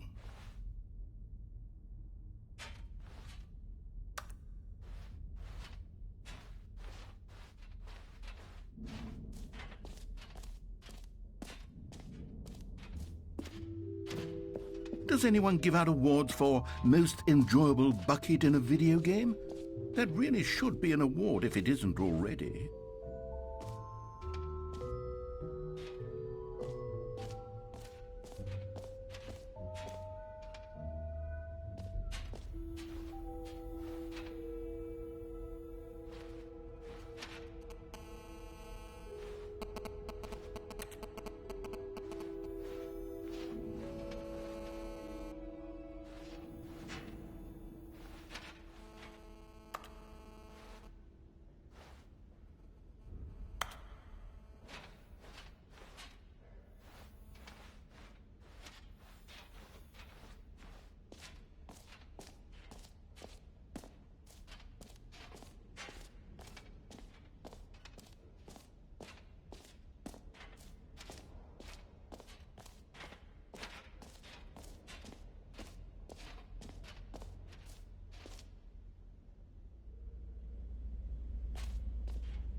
Stanley, here's an idea that I'm truly fond of. It's never been done before in a video game.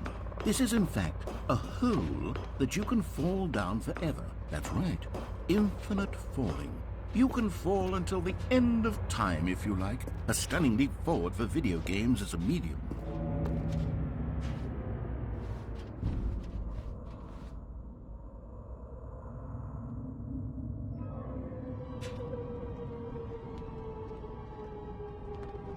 You see, isn't it wonderful? One of my more ingenious concoctions, if I do say so. Now then, since you've gotten to see the infinite hole, you can press the teleport button to pop back up to the top, and we can continue onward. Now, I don't mean to be a bummer, but I do recommend you use the teleport button to go back to the top. Maybe do it on the sooner rather than later spectrum of things.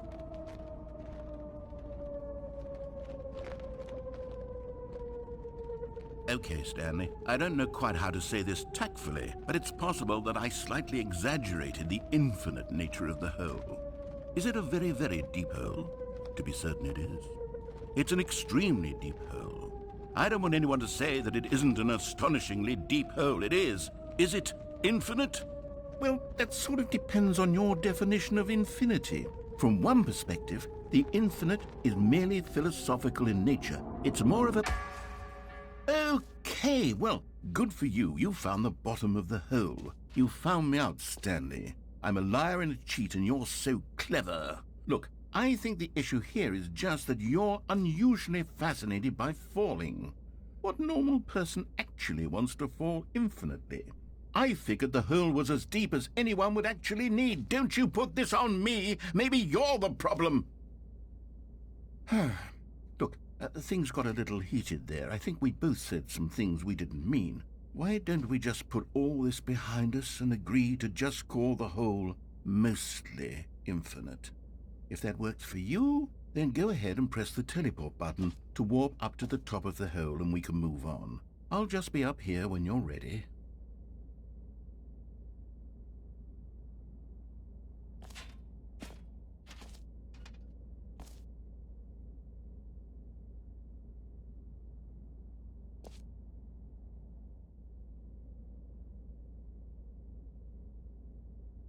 Great. Now, I'm very excited to show you even more of my ideas for the sequel.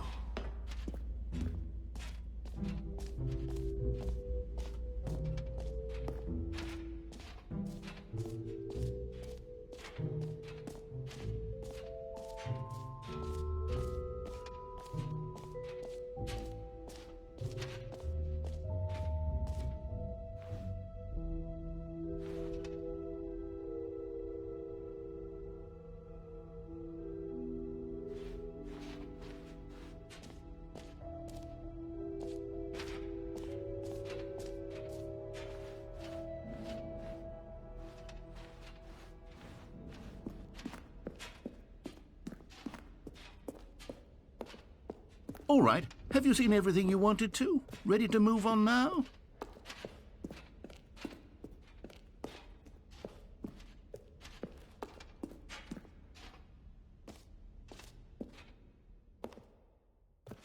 So, Stanley, what do you think? Do you like all of the new features? Yes, I know it's not exactly clear yet how exactly these features will come together as one single coherent video game, but I can feel it in my soul. It's going to work. There's definitely a good game in there somewhere. Say, let's do an experiment. I'll arrange these new features together, and we'll see whether or not it coheres into a meaningful gameplay experience. Okay. Are you ready? Here it is. I give you the Stanley Parable 2.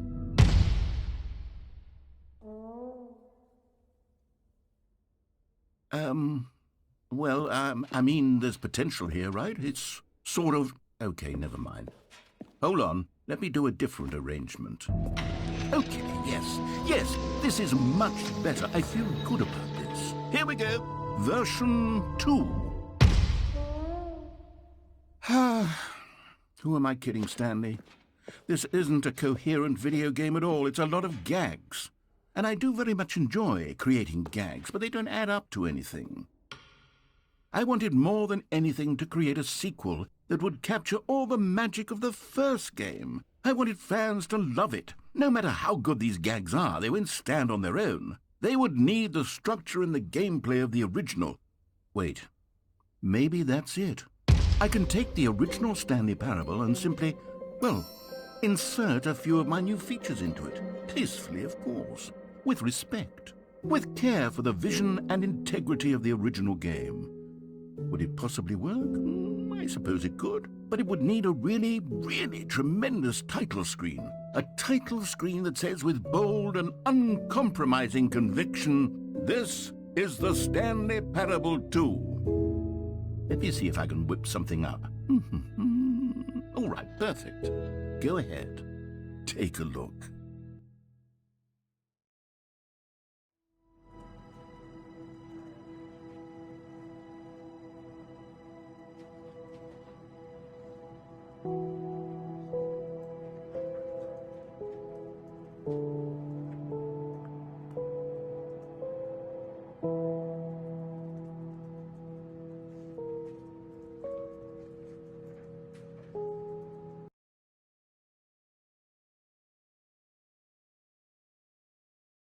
This is the story of a man named Stanley. Stanley worked for a company in a big building where he was employee number 427. Employee number...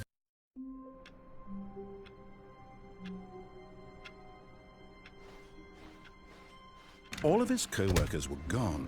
What could it mean? Stanley decided to go to the meeting room. Perhaps he had simply missed a memo.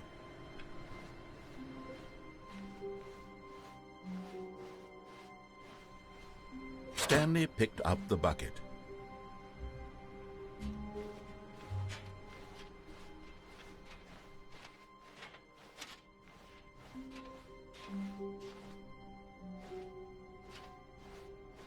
Stanley clutched the bucket tightly to his chest and entered the door on his left. This was not the correct way to the meeting room, but Stanley had felt the bucket calling to him, telling him that the employee lounge was simply the place to be. And here it was. Had the bucket turned out to be correct? Was this better than the meeting room? Yes, Stanley thought to himself. Yes, perhaps it truly was. How insightful the bucket turned out to be. No, never mind. The bucket was wrong. Stanley took the door on his left to go back to the meeting room. No, said the bucket. Don't go to the meeting room. Go somewhere else. The cargo lift, yes. Go there. Go to the cargo lift. But Stanley feared that any path he walked might lead to the separation of himself and the bucket, his dearest friend. So he threw himself to his death, that they might die in one another's arms. How deeply touching.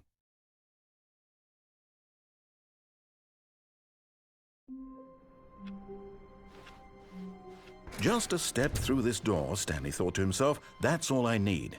If I can make it through this door, Stanley lifted the bucket into his arms, and a wave of comfort rushed over him.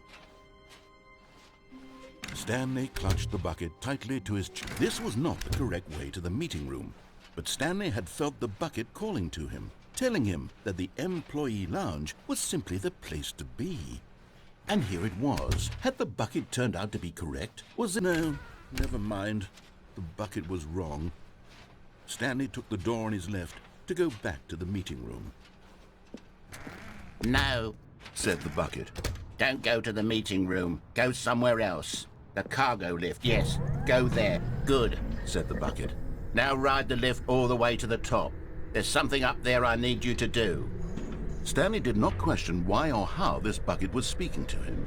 It should have alarmed him, of course, because buckets can't talk. But Stanley chose not to think about this obvious fact. He was firmly convinced that the bucket had spoken to him, and he unthinkingly did whatever the bucket asked.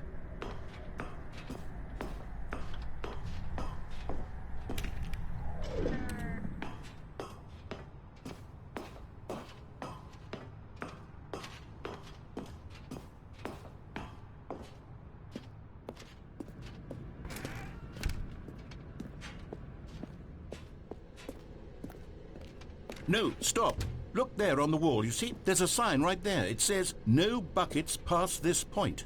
Stanley, how could you think it was okay to bring the bucket here? Unless... What if the problem is that you actually don't know what is a bucket and what isn't a bucket?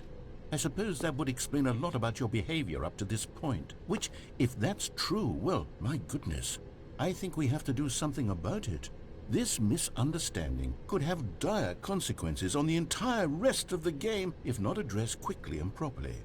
So much of the impact of the story is dependent on your understanding of what is and isn't a bucket.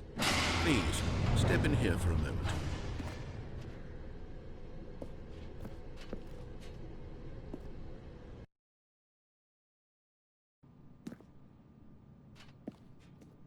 Now then, I'm going to run you through some test scenarios, and you'll tell me whether or not the thing I'm showing you is a bucket. Simple enough, right? This should tell us everything we'll ever need to know about what is or is not a bucket. Okay, let's begin. Item 1. Is this a bucket? Correct. It is a hologram of a bucket, not an actual bucket.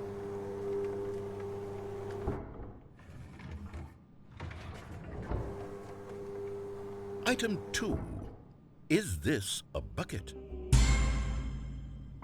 Correct. It is a 3D printed recreation of a bucket, not an actual bucket.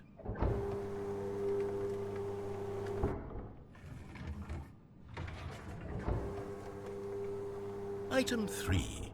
Is this a bucket? Incorrect. This is a bucket.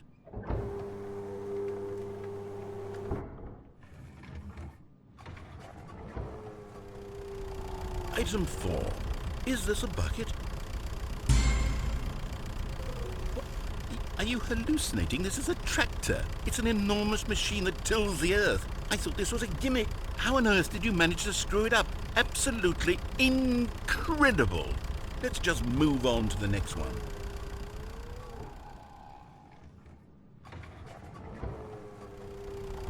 Is this a bucket? Correct. This is a bucket.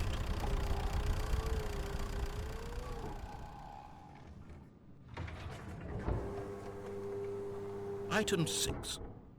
Is this a bucket?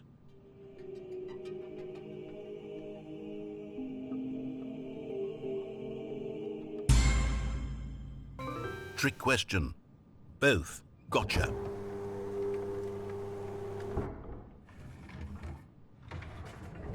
Item... Wait, hold on. I can't find the next one. Let me see. It should be around here somewhere.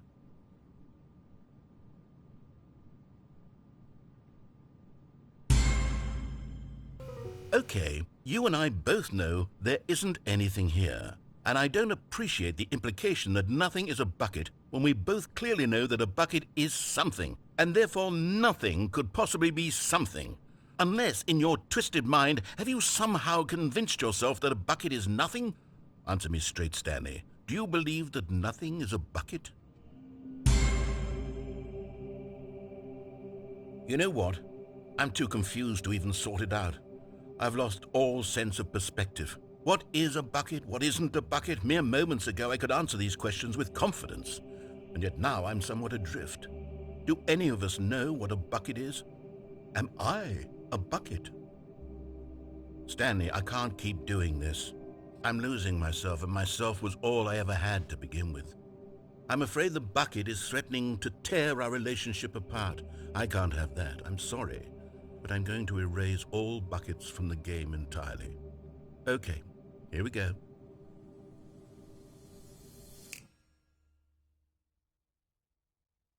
What happened? Is everything gone? Why did everything disappear? Wait, was everything a bucket? Every single thing in the game was a bucket. Oh my God, I had no idea. How could... except me. I'm not a bucket after all. And you, Stanley, you're still here. You're not a bucket either. Oh, this is wonderful news. We're not buckets.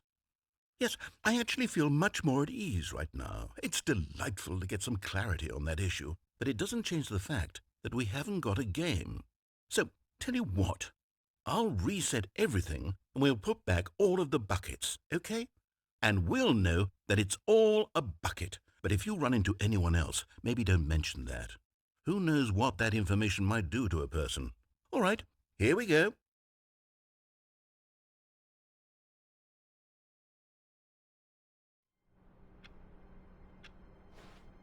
All of his co-workers were gone. What could it mean? Stanley decided to go to the meeting room. Perhaps he had... The confusion and the chaos all seemed to melt away. Stanley clutched the bucket tightly to his chest. This was not the correct way to the meeting room, but Stanley had felt the bucket calling to him, telling him that the employee lounge was simply the place to be. And here it was. Had the bucket turned out to be correct? No, never mind. The bucket was wrong. Stanley took the door on his left to go back to the meeting room, and so the two of them detoured through the maintenance section and walked straight ahead to the opposite door.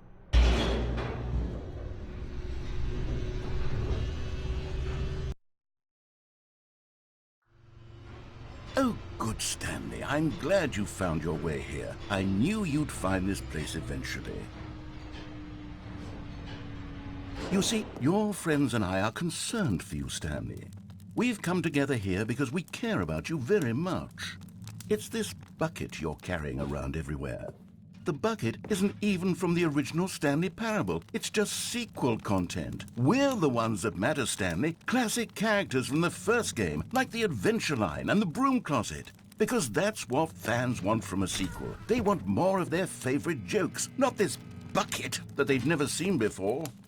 Yes, I know I'm the one who gave you the bucket, but you're spending too much time with it. Don't you want another story involving the Adventure Line? We could make the Adventure Line go somewhere new. Yes, yes, that's what the fans want. Let's do it. Whee! Look at that wacky line. Who knows where it'll go off to next? Oh, and it played some silly music as well.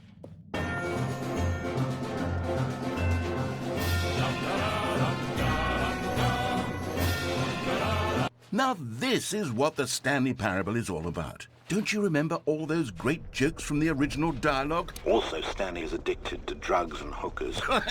Yes, it's as classic now as it was back then. Let's do it for the fans, Stanley. Let's give them more content exactly like this. But if we want to do that, you're going to have to give something up. Don't you get it, Stanley? We need to get rid of the bucket. That's why I'm very proud to introduce a brand new character. This is the Bucket Destroyer. I think it'll make a wonderful new addition to the rich lore of the Stanley Parable. True, it also was not in the original game, but it's such a well-fleshed-out character with so much personality that to me it already feels as though it's been part of the cast all along. Don't you agree? Can you guess what the Bucket Destroyer does? Surely you don't need me to spell it out for you. Go ahead now, Stanley. Say goodbye to the bucket, and then pop it into the machine when you're ready.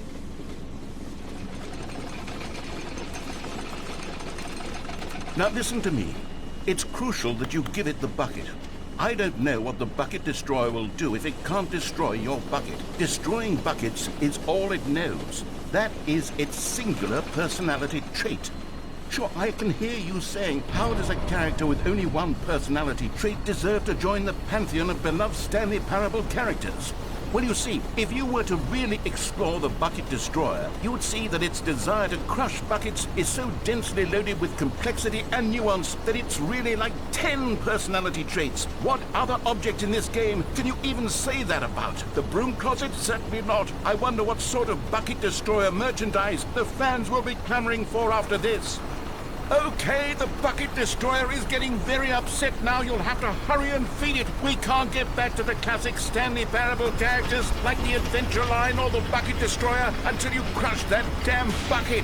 Quickly now, the fans are waiting. Do it, the fans, Stanley. Give the fans what they want. Hurry and...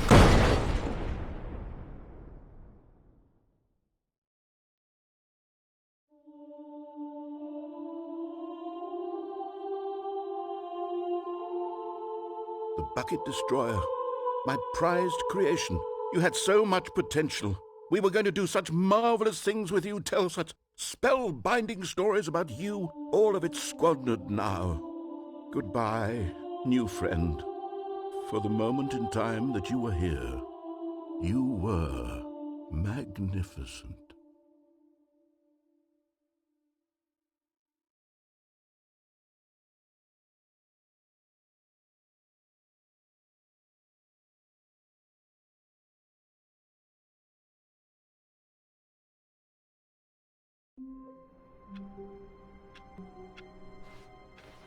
How long was I sitting there? Stanley wondered to himself. Minutes? Days? Centuries? Did something crucial happen while my senses were turned? He made a note to be more careful with time from now on.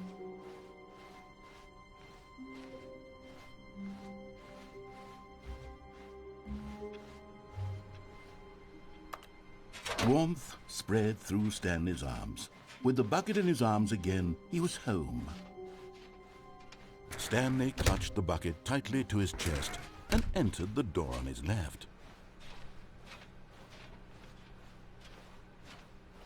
Still no one was here. Stanley needed the bucket's warmth and comfort now more than ever. Perhaps his boss's office was where he'd find answers. Oh, Stanley, can you feel it?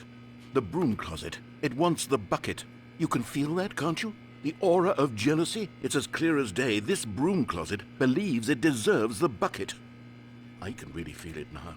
It's a bucket. It belongs in a broom closet. That's what the broom closet is trying to say here. It's supposed to go with the other cleaning supplies. Good for you, Stanley. Don't give in. Don't hand over the bucket. I know how hard it must be, given the pressure that the broom closet is putting on your shoulders right now, but you have to be strong.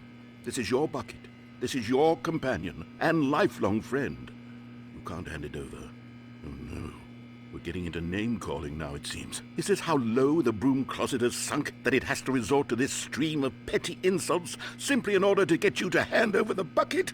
Stanley, I never liked this broom closet for a variety of reasons, but even this is worse than I had imagined. And wait, now the broom closet has the gall to imply that you and the bucket are not truly deep and lasting friends? That your relationship is purely superficial and convenient? That your life is so banal and meaningless that you'd feel the same sort of kinship towards any inanimate object which happened to lay in your path in an even partially enticing manner?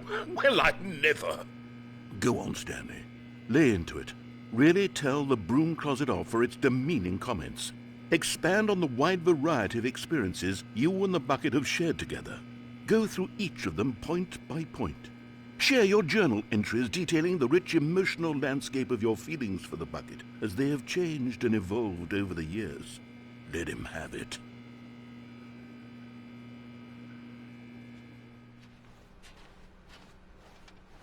Coming to a staircase, Stanley and the bucket walked upstairs to the boss's office.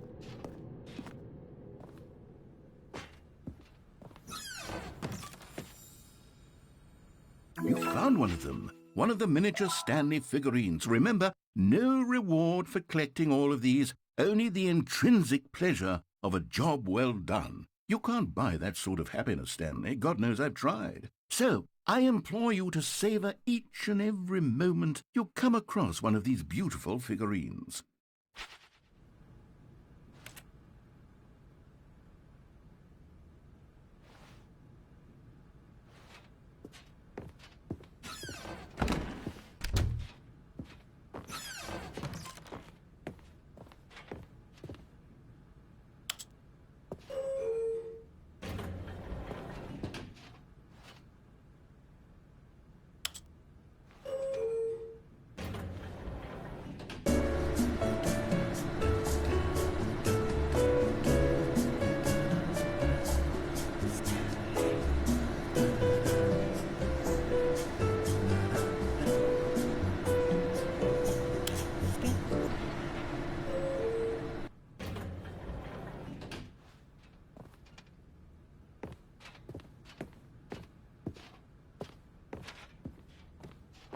Stepping into his manager's office, Stanley was once again stunned to discover not an indication of any human life.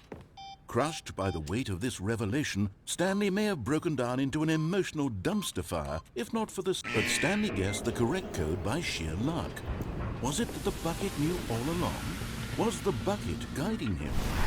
Yes, This is certainly the most logical explanation.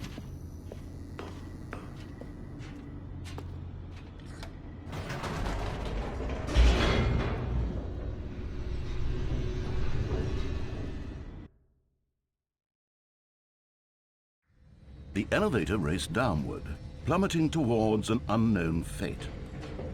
It would be all Stanley could do to keep himself together, if not for the bucket. Soothing him, comforting him, reassuring that in this darkest moment of uncertainty, he would be all right. The bucket is here for you, Stanley. Everything will be fine. Stanley and the bucket walked straight ahead through the large door that read, Mind Control Facility. Although this passageway had the word escape written on it, the truth was that at the end of this hall, Stanley and the bucket would both meet a vibe. But of course, Stanley and the bucket thought better of it and realized they simply had too much to live for.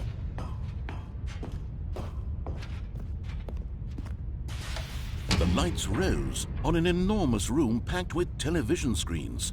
What horrible secret did this place hold? Stanley and the bucket both wondered to themselves.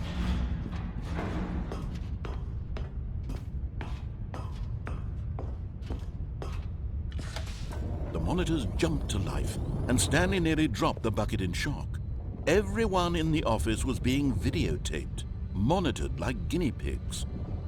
The bucket had never seen anything like this, and it very nearly burst into tears as Stanley cradled it gently, reassuring it that everything would be fine.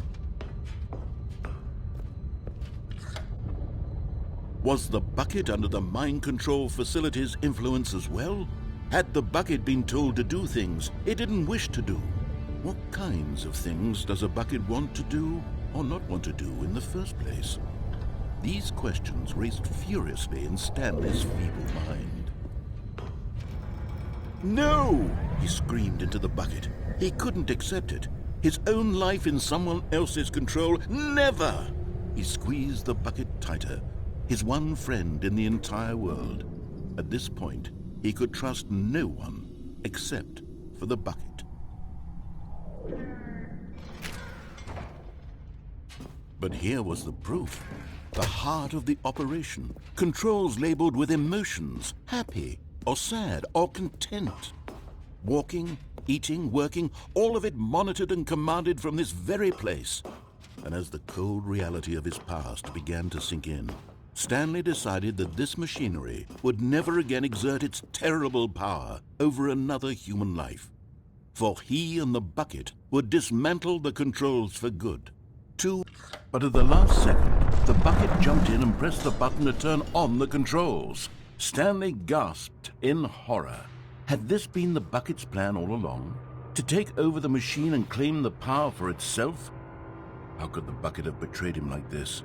Stanley was prepared to throw the bucket away in disgust when suddenly an image appeared upon the enormous screen. Birds. Silly, silly birds. The control buttons became active again.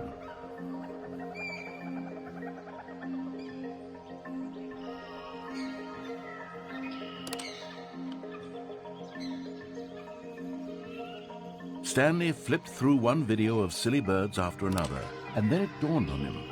This wasn't a mind control facility at all. It was a facility for monitoring and surveilling silly birds all over the world. The mind controls were only a facade to disguise its true intentions. Had the bucket known this all along? Stanley marveled at the metal genius in his hands, the one who had pointed him towards this incredible discovery. Stanley and the bucket never found freedom because they spent the rest of their lives here in this place, flipping through live streams of the silliest birds imaginable. Of all the possible paths his life could have taken, this one was surely the best. And Stanley was happy.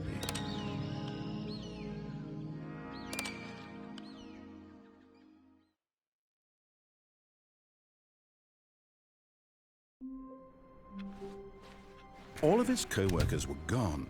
What could it mean? Stanley decided to go to the meeting room. Perhaps Stanley picked up the bucket and smiled. He'd never be alone again, not truly alone, not with the bucket around. Stanley clutched the bucket tightly to his chest. This was not the correct way to the meeting room, but Stanley had felt the bucket calling to him, telling him that the employee lounge was simply the place to be. And here it was. Had the bucket turned out to be correct? No, never mind. The bucket was wrong. Stanley took the door on his left to go back to the meeting room. No, Said the bucket. don't go to the meeting room. Go somewhere else. The cargo lift, yes. Go. Good, Said the bucket. now ride the lift all the way to the top. There's something up there I need you to do. Stanley did not question why or how this bucket was speaking to him.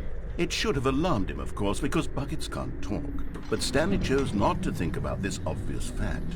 He was firmly convinced that the bucket had spoken to him, and he unthinkingly did whatever the bucket asked.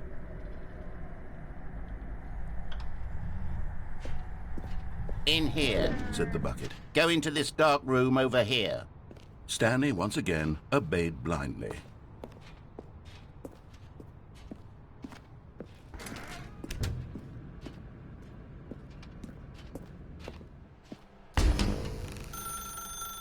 Now pick up the phone. Said. This is the sad story of a man named Stanley and his bucket. Once upon a time, I gave Stanley a bucket because I thought he was lonely and could use a friend. And then, very distressingly, he began to believe the bucket could speak to him.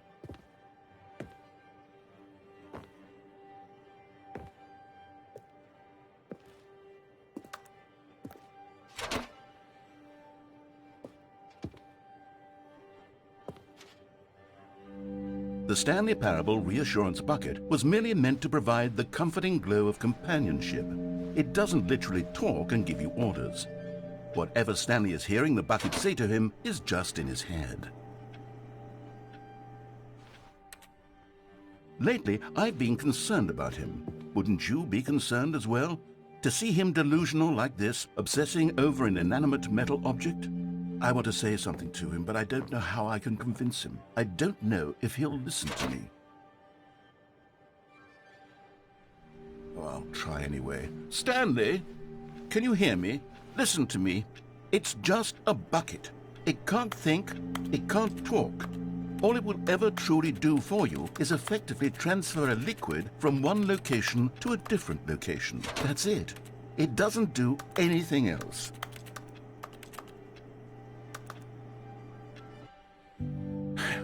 You see, he's not listening. He's still taking orders from the bucket.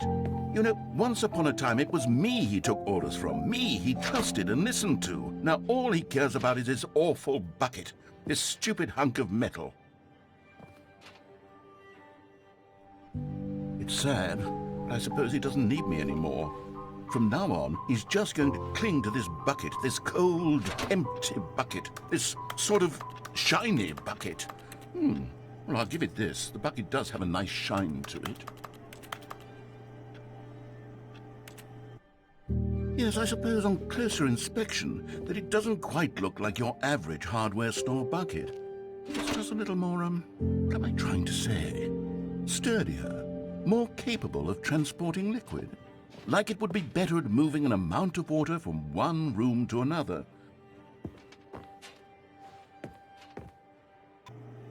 Oh my God, what am I saying? Better at carrying water from room to room. It's a bucket. It's literally just a bucket. Why do I feel some need to point out the ways in which it's so much more than just a regular bucket? Oh no. I'm having feelings for the bucket. No. What's going on? Why do I want to be with the bucket? Hear what the bucket has to say. Do anything it asks. What's wrong with me? I don't understand. Perhaps, if I had the bucket, this would be less confusing. Yes, the bucket could tell me what to do in this troublesome situation. Stanley, give me the bucket. Give it to me. Give me the bucket, Stanley. I need it. Give it to me now. Give it, or I'll...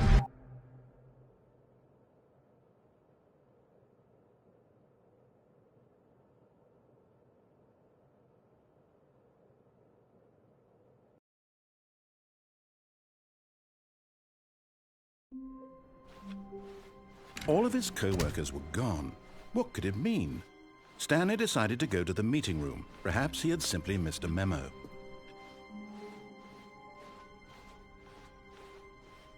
When Stanley came to a set of 2 open doors, this was not the correct way to the meeting room, and Stanley knew it perfectly well.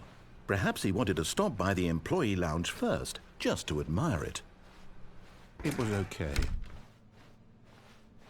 But eager to get back to business, Stanley took the first open door on his left. Stanley was so bad at following directions, it's incredible he wasn't fired years ago. Look, Stanley, I think perhaps we've gotten off on the wrong foot here. I'm not your enemy, really, I'm not. I realize that investing your trust in someone else can be difficult, but the fact is that the story has been about nothing but you all this time. There's someone you've been neglecting, Stanley. Someone you've forgotten about. What? Really? I was in the middle of something. Do you have zero consideration for others? Are you that convinced that I want something bad to happen to you? Why, I don't know how to convince you of this, but I really do want to help you, to show you something beautiful. Look, let me prove it. Let me prove that I'm on your side. Give me another miniature Stanley figurine. This, there really must be a snappier name for these things. What about mini-stands? Stanley figs? What about Stanlerines? Yes, I think I like that. Another Stanlerine under your belt. Now listen carefully, this is important. Stanley walked through the red door. Aha, perhaps you misunderstood. Stanley walked through the red door. I still don't think we're communicating properly. Stanley walked through the red door. All right, fine, go ahead, Stanley. You want to know so badly what's out there? You want to find out what lies at the end of this road you've chosen? Well, don't let me stop you. You see, there's nothing here. I haven't even finished building this section of the map, because you were never supposed to be here in the first place. Broken rooms, exposed developer textures. Is this what you had wanted? Was it worth ruining the entire story I had written out specifically for you? Do you not think I put a lot of time into that? Because I did. And in the end, it was all for nothing, because this is what you wanted to see. Help me here, Stanley. Help elucidate these strange and unknowable desires of yours. What would have made this game better? What did you want to see? Vehicles? Skill trees? Work with me. You've given me absolutely nothing so far. Tell you what, let me take a stab in the dark at a new design, and you can give me some feedback. There we go. A third option. This already feels leaps ahead of where we were before. Go ahead, Stanley. Take it for a spin. Okay, I'm going to stop you there. Now, tell me about your experience with this new version. Would you say that the game benefited from allowing you more choices? Feel free to be honest. I'm looking for some real critical feedback here. Aha! You see, I knew I was onto something. Where do these flashes of inspiration come from? How did I know the game needed a third door? Well, it's instinct mostly, a calling in your gut. I really couldn't say where the idea came from, except that I felt it in my soul. You can't teach that, Stanley. Don't even try. Here, based on the data from your previous playthrough, I've compiled a new version. And to be perfectly candid, I think I've knocked it out of the park with this one. Let's take a look.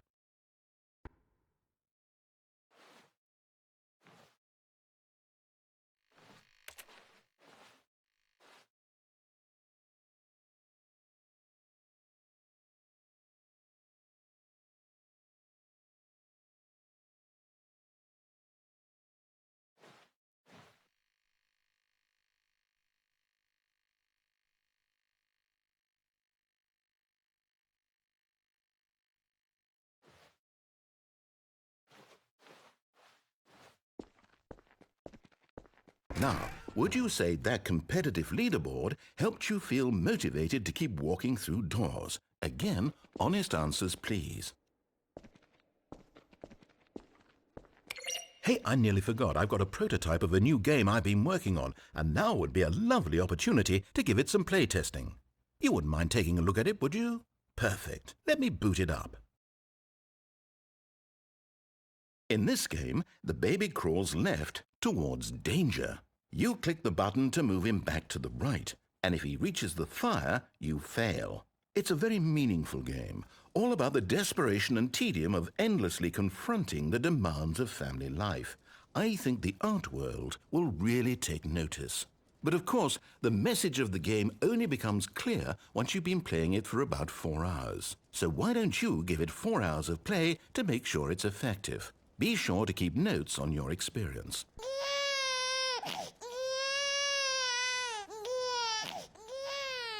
You heartless bastard. Did you do it because you hate babies or purely to spite me? Because if it's the latter, well, I don't know what to do. I'm completely out of ideas. I can't think of a single thing that might improve the experience for me. I'm not even going to try. I'm out. I'm done. It's over. Thank you for playing. Your input was extremely valuable. Oh, hey, since my game was so awful, why don't we play someone else's game, just to ease the pain? Let's see. What do we have here? Yes, this seems like it'll work. Let's give it a shot.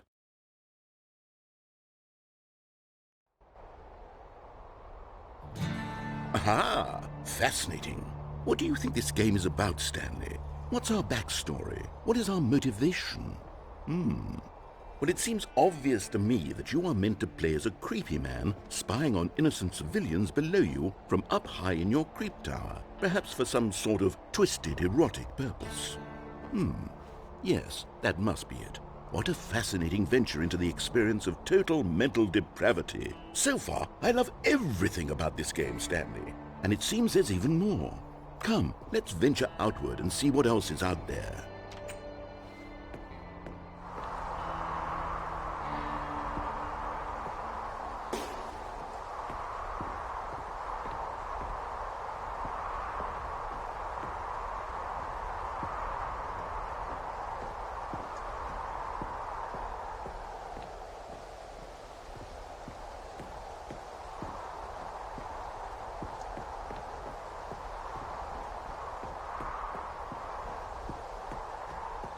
Oh, no. No, it can't be. It is. It's an open world game. Good God, quickly, block it off. Oh, thank goodness, Stanley. What a close call.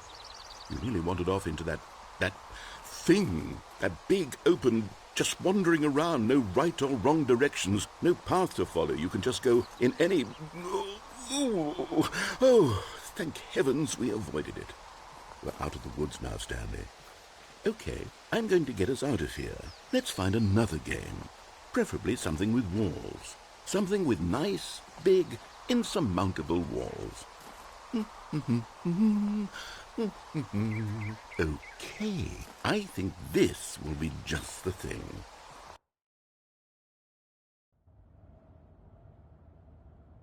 Wonderful. See, this is exactly what I had in mind. Just a nice big box for you to run around in. There isn't any possibility that you could get lost here. Now this is game design. Stanley, if you manage to get lost in this game, I will be phenomenally impressed. Okay, so what exactly do we do here? Let's see. There are lots of cars here in the back, but obviously there's no racetrack. Okay, I'm seeing that there's a ball of some kind back here. Is this game sports ball? Stanley, I think it's sports ball. Oh, what fun. We shall run the bases and do a touchdown together? Yes, I think surely we must. Okay, Stanley, here's the ball. Have fun.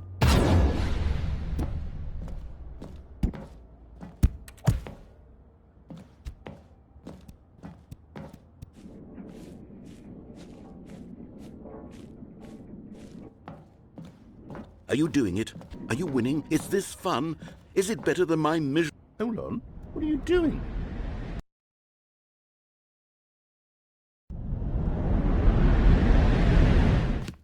Stanley, don't do that. I can't follow you there. I can't help you. How will you write a story without me? You can't do it. You know that. Stanley, come back.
I wonder what he found.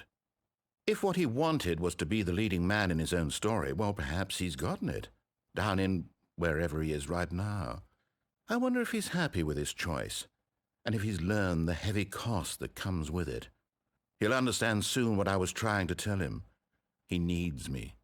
Someone who will wrap everything up at the end, to make sense out of the chaos and the fear and the confusion. That's who I am. That is what I mean to this world. Oh, yes. Yes, I'll be back. There's no other way. Once this ends, after it all comes to a close, then I'll be back. The end will be here soon. Very soon. I can wait.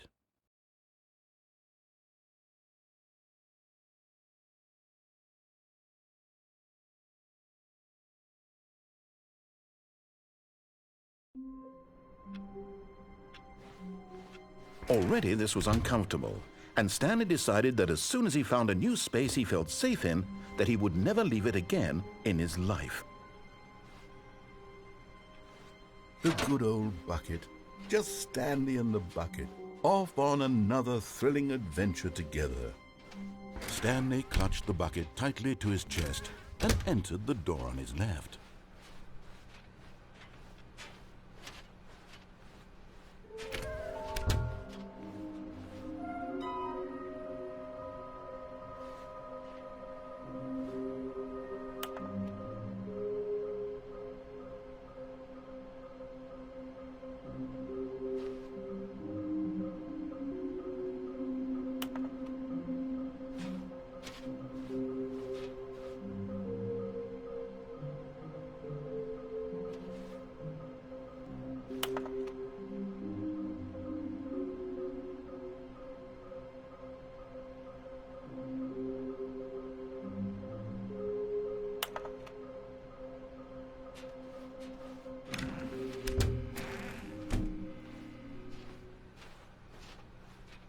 Coming to a staircase, Stanley and the bucket walked upstairs to the boss's office.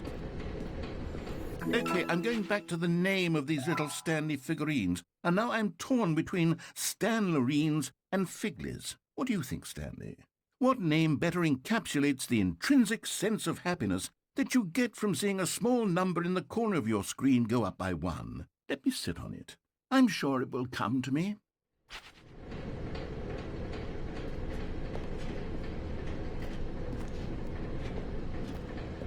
But Stanley just couldn't do it.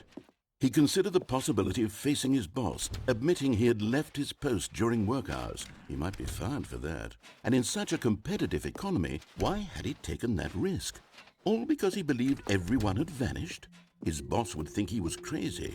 And then something occurred to Stanley. Maybe, he thought to himself, maybe I am crazy. He looked down at the bucket in his arms. Am I crazy? He asked the bucket. The bucket returned his gaze, but said nothing at all. That's strange, Stanley thought. Usually the bucket is a source of guidance and wisdom for me in difficult times such as these. He held the bucket close, yet felt none of its familiar reassurance and comfort. And that's when Stanley realized, this isn't my bucket. It's just a normal, everyday bucket. Someone else's bucket, perhaps. How did I end up with someone else's bucket? This is all terribly wrong. Surely no good would come from this. Who knows what sorts of bizarre hallucinations Stanley might experience without the psychologically grounding presence of his bucket. And indeed, now he noticed that the rooms were repeating, which was, of course, very odd. And now he felt himself floating off the ground. Oh, gracious, he exclaimed. Without my bucket, I've gone truly mad. Where is it? I must find it. Far off in the distance now, he heard it, calling to him. Stanley! Stanley, it's me! The bucket! Could it truly be? He rushed forward from room to room, passing by one bucket after the next. None of them were his. None of them were his special bucket. Come to me, Stanley! Find me! He had to find the bucket. He had to return to his old friend. It was the only way to truly restore his sanity. And then suddenly, he froze dead in his tracks. He knew where the voice of the bucket had been coming from. The real bucket was inside of him all along. It was incredibly painful. Stanley doubled over in agony and blacked out.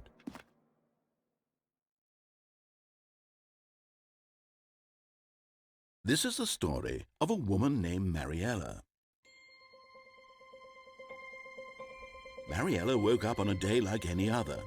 She arose, got dressed, picked up her bucket of comfort and security, and walked to her place of work.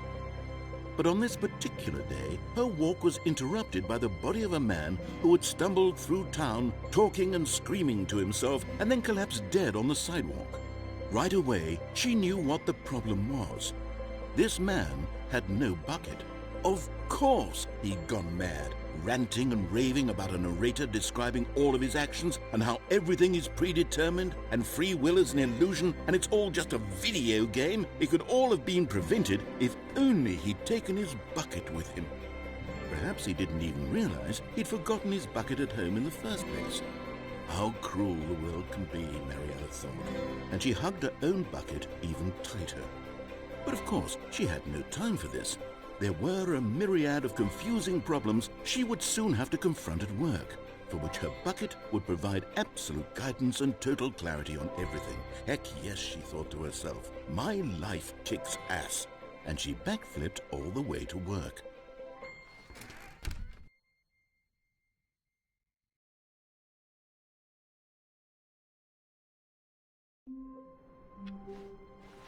All of his co-workers were gone.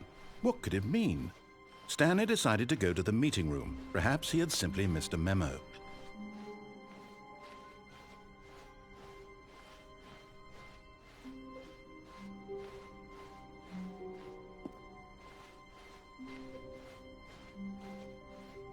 When Stanley came to a set of two open doors, this was not the correct way to the meeting room, and Stanley knew it perfectly well. Perhaps he wanted to stop by the employee lounge first, just to admire it. It was okay. But eager to get back to business, Stanley took the first open door on his left.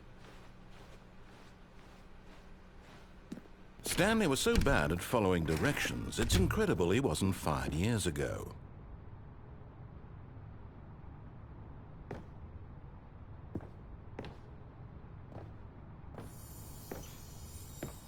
You're getting close now, Stanley. You've nearly gotten all of the Figler and Marines. Very soon, you'll collect the last one, and then the first number will equal the second number, and that will be it. We'll be different people by then. Different in the sense that we used to have none of them, and now we have them all. You can't go back to when you had no Figler and Marines. None of us can.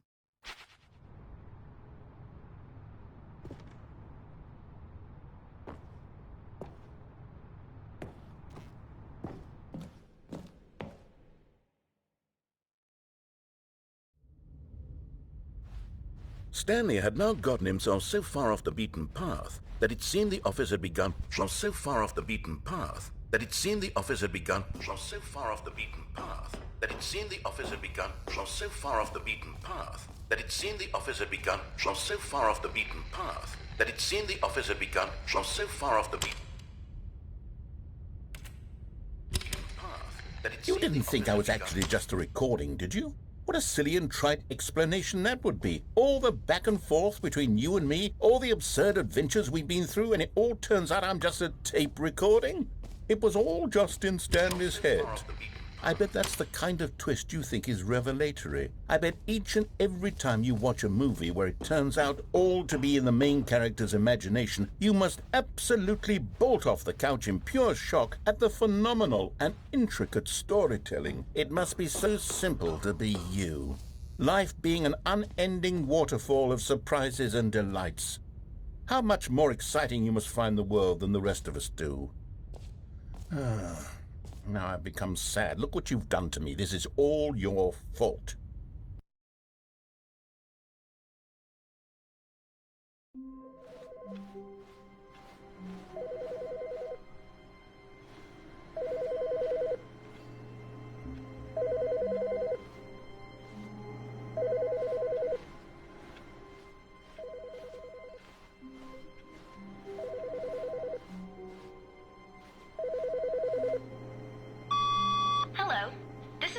Message scheduled either by you or a person in your place of work.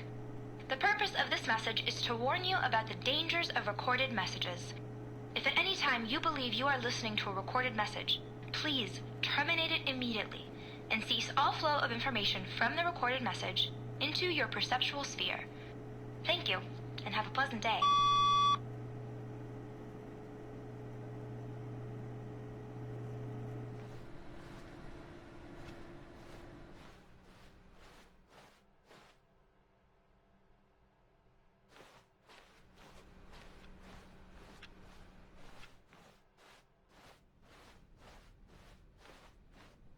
When Stanley came to a set of 2 open doors, he entered the door on his left.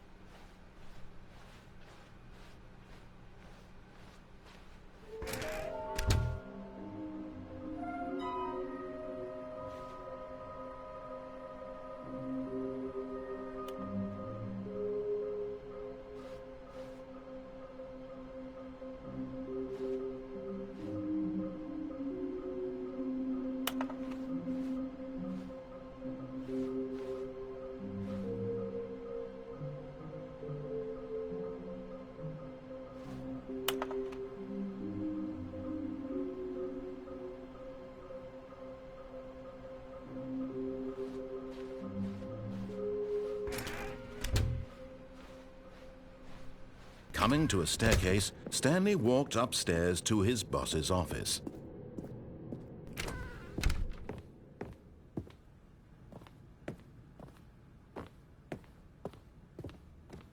Okay, I think we all know the drill by now. Blah, blah, blah. Dark secrets, the keypad. Stanley pushes some buttons. Oh, hey, look, it's a new passageway. Quelle surprise.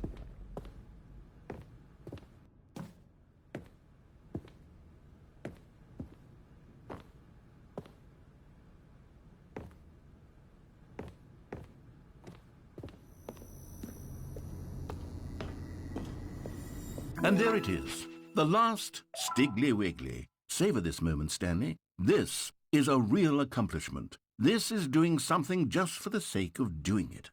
Where so many people expect to be rewarded for the most trivial achievements, you've insisted that a job well done is its own reward.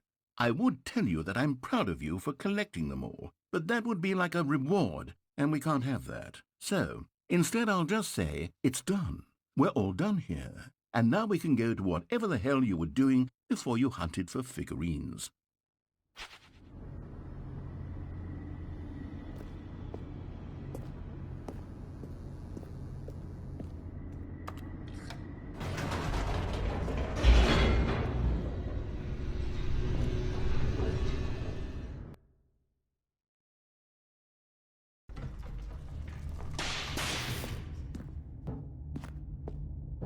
Stanley walked straight ahead through the large door that read Mind Control Facility. Although this passageway had the word Escape written on it, the truth was that at the end of this hall, Stanley would meet his violent death.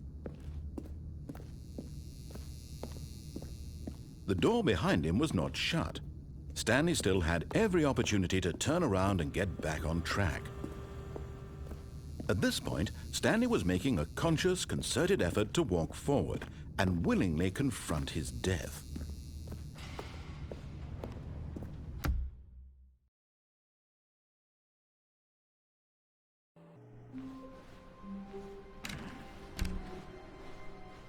Stanley, I'm sorry, but I have to put a pause on things. It's those figurines, those figglers. I haven't stopped thinking about them since you nabbed every last one. Wasn't it just the most intrinsically fulfilling moment of your entire life? Didn't it fill you to the brim with inner richness? Yes, I know we're supposed to be telling a story, but won't you please indulge me with one more trip back to the memory zone? I would love nothing more than to revisit the figurines. Just one more time.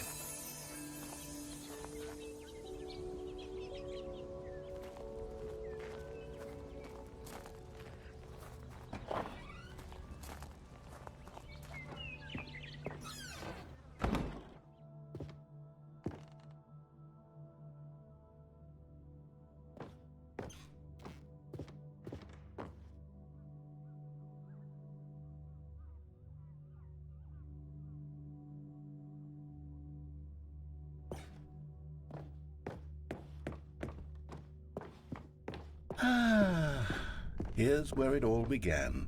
The first collectible. Back then, we had no idea of how many of them we'd find. Sure, it said 6 right there on the screen, but how could we know for certain? We were so innocent. We'll never be like that again, Stanley.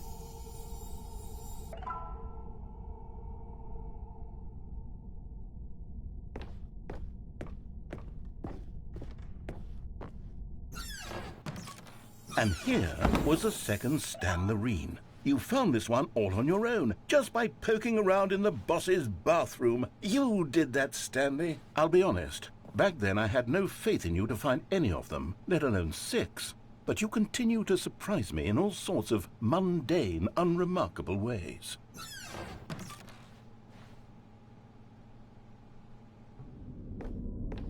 Okay, let's do a little quiz. Which of these rooms was the room you found your third mini-Stan? Can you remember?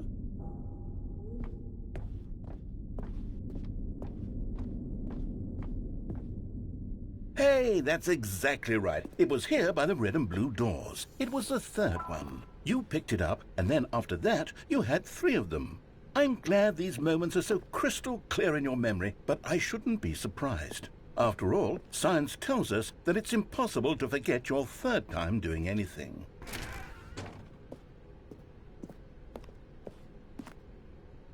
Let's see, what came next? Oh yes, we found a Figley in this pink room. Oh, well, I can't actually say I remember being in this room, but it's here in the memory zone, so it must have happened.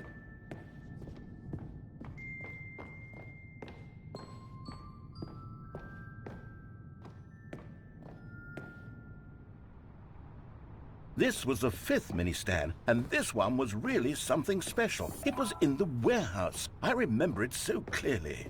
In fact, because this one is particularly special to me, I made a little video to commemorate the occasion. Enjoy.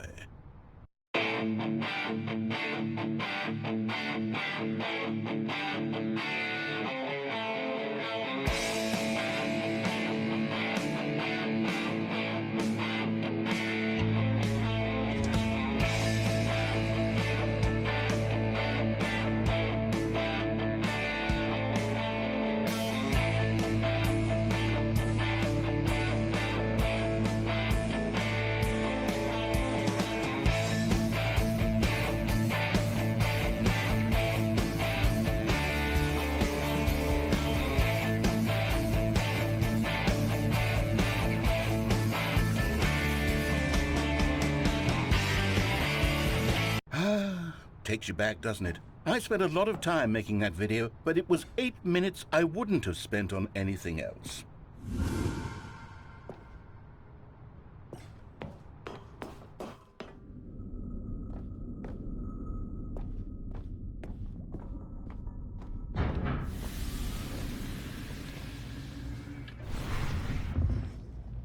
And then, Stanley, then we came to the last collectible, the final figurine, right here behind the boss's office. This memory is the most distinct and clear in my mind, perhaps because it was the one that happened more recently than all the others. Who can truly say how the mind works? All I know is that this is the moment where you picked up a Figley and I thought to myself, yes, that's all of them. They're all collected. It was a moment unlike any other. Except for the other moments picking up figurines, which it was exactly like.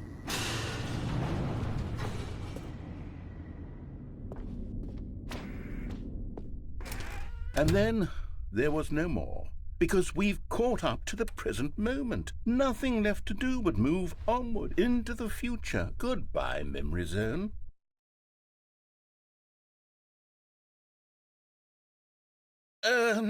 No, I'm not done. I'm not ready to move on. Stop the loading screen. Isn't there some way we can stay here, keep enjoying these figurines? Let's just go backwards. We'll do the memory zone again from the opposite direction. See how that feels.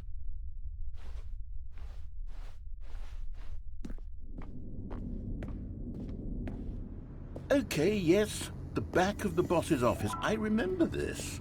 I must say, of all the figurines we looked at in our initial tour of the memory zone, this one is the most distinct and clear in my mind. Let's keep going. I want more. And here's where I made that video. Don't you remember the video we watched?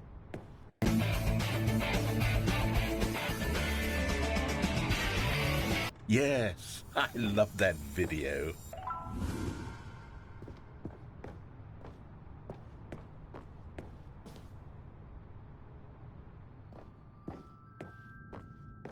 Still don't remember the pink room, Stanley. Still no memory of this one. Good room, though. A solid room.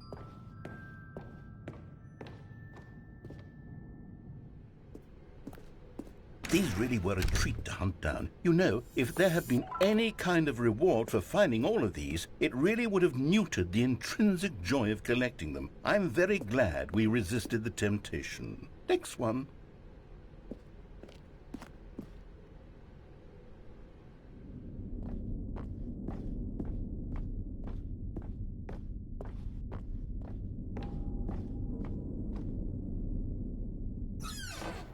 This was our second Figley. Don't you remember? Yes, I remember it too.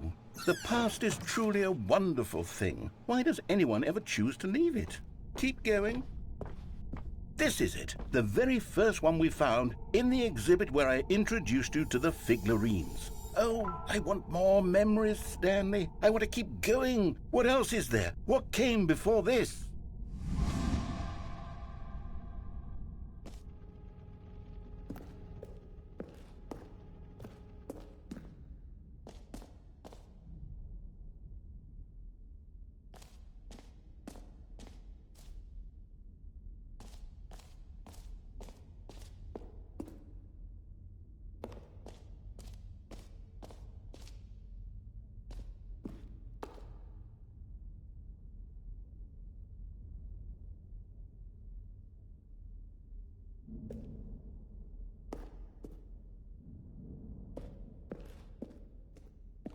Look, it's the terrible new content that we were originally sold on.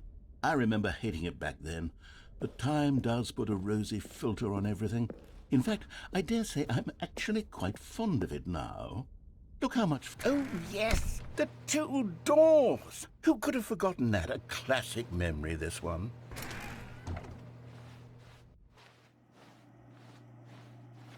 And before everything else, there was your office. Is there anything else? Was there something that came before your office? There's something I feel I can remember. I can remember.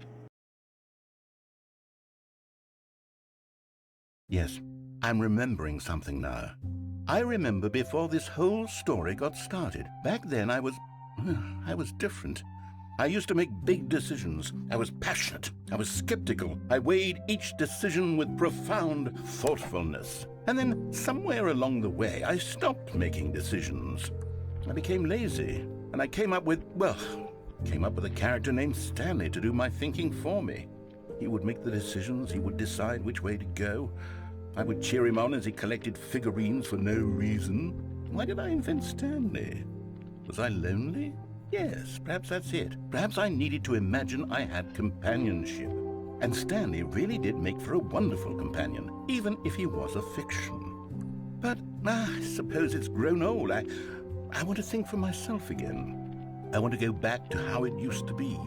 Yes, I can be on my own again. I can do it. I'll be stronger this time. I'll take care of myself. I don't need Stanley anymore. Oh, but he truly was so much fun to play with. You know what? Since we're in the memory zone, how about one more good memory? Let's go back just once and give Stanley one more run of the office, and then I'll retire him for good. I did enjoy telling his story so very much. Okay, here we go. This is the story of a man named Stanley.